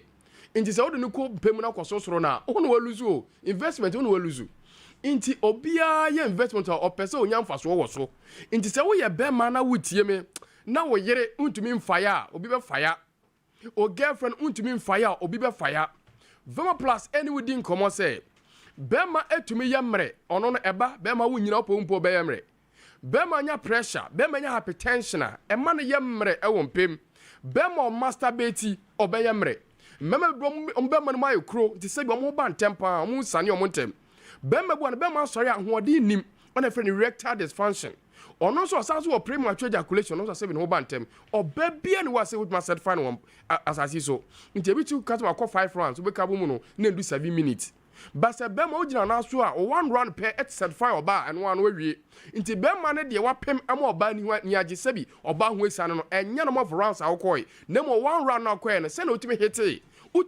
angle etimi ama oba na ni gi ya na yo we bia so otimi locate so bema no munya dia otimi locate onto oba no onte hwe Voma Plus ese ene bema yentini no moja ene fele no nti akoma na pompi moja na ade be fe na arteries no waje no distribute na mom se angwa anase calories ede da wuntini ma eye moja ntumi emfa wuntini mu ye na nko obemem nti be benede na se omoto no mo na IGT omo side GT o se o anase ache no bema echire wo se obema no to GT because moja enkom oni ti obema sori ahode nim no oni je se be hu sane wontem no papa wutie me pensioners ne ebo adwuma won pem ene papa wutie mo ya 60 years 70 years wo fie o yere so tumi ne da so tumi ye adwuma kama ene emrayo aba hwe egg drive capsules ti bra kwa me bemma bia o hwe na wutie ye na wa ye mre na wo cheche nsemu se nyame ado Monday holiday nti ye ko long weekends o nti ene echina Sunday Monday bra kwa ebi be dwane ne yere yeah amanfo be ye adwuma ebi be dwane fifie amanfo be fuku oh eso tu fuku because baby girl on kwa adwuma nti eso tu invite baby girl to enwure opo adwuma mra o ka on say da ya de boni tinko sa but nko for prepare o mo bag na ready opo adwuma okọ ne guy o baby to me friend baby girl because so baby girl ba nim guase nko a ebi ena o ka cha na yere say echi o mo say o mo kọ program baby nti adwuma mu tukọ aboa okope bi alata because memma say enko ya be man ponya confidence wanka sampo when nji wo fie nti wo ya be man na ulusu manhuda uhia X drive capsules brakwa me fe na little capsules yes ada me catch you say ade na be sase the kiss na sase French kiss ana deep one no nti se wonu wonka oba bia nkisiu be ma bia nkisiu na de ba ko gu ni pani ma se pa ya enum kankan sebi se wonu wonka gu wani ma se na ye nkofo ntumi nka nkyerɛw na mo maka afoforo se branch akatesi we nunu wonka pa woni ani wudi nkomo ne se eya cheko o breath se wonu mu ka teten bisa wo maame bisa onyanko bi a wo pena sempa wo gine di se kwa me akosua me kasa manum nka tesen obaboa wo na otumi ka se chema na nkoya na maame nkoya atu na makopelito anokwa asem ne se nipa bi anum wonka nti sɛ bi wo do sa hye wonu mu na sɛ bi wo ye aduane bi a wadi particles no hwia bo sɛ ɛbɔn because aduane yɛ di ne sɛ bi ɛpro na mu ebia no mu bɔn pa nti sɛ bi ɛba ne sa kasa na no mu onka ɔhome ɛbɔn sa nipa no na sɛ wonya halitosis woni ene wodi nkomo no sɛ pelito capsules little capsules mo amumirim ɛyɛ kuro mo a code ɛkyemo mo munya sinusitis mo sinuses na block na mo de bia code ɛkyemo no mo hia little capsules onum little na ɛsan so boost immune system at the mouth ɛma nkwamwa nya hoɔden o red blood cells no o white blood cells nya hoɔden wonum nka mo tuam nka ɛkɔyie nti little no de onipa bi ahia mo amudi ya sɛ gyina mobo wo de dia indigestion wo fu aikutu sa wonom little capsules eboboa na bebia aye kama bra kwa me we fe ne dinat capsules dinat baby girls ne kwa na enom yakasa wo your ba na obu wunsa wote yaw wo your ba obu wunsa emaye a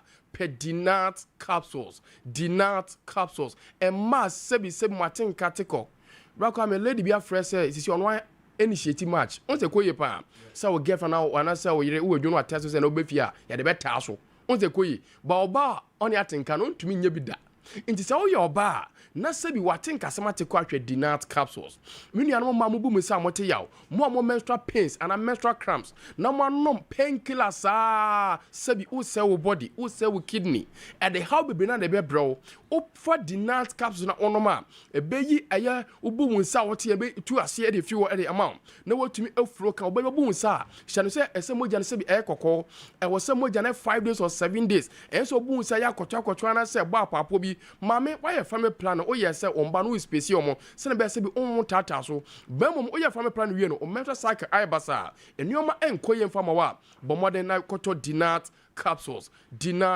bra kwa me ye ko we no FN X drive maka wansem ena we no so eye prostavite 442 combination no be maka bom oba na ni beje odwon so sembe koye ye nhya wo katita de asa ne katita no ohia prostavite na wanom na bibia aye kama lito no so yakase wonum awonka edro ne kura me no obeto lito capsules ene ano ma no enso wo hawo mfichi komu no eye dinat oni ani nkomo doc na mehwe mo Lawson TV na me tie mu e Lawson radio me wo how 0244 370 702 0244 370 702 ana 050 210 43 050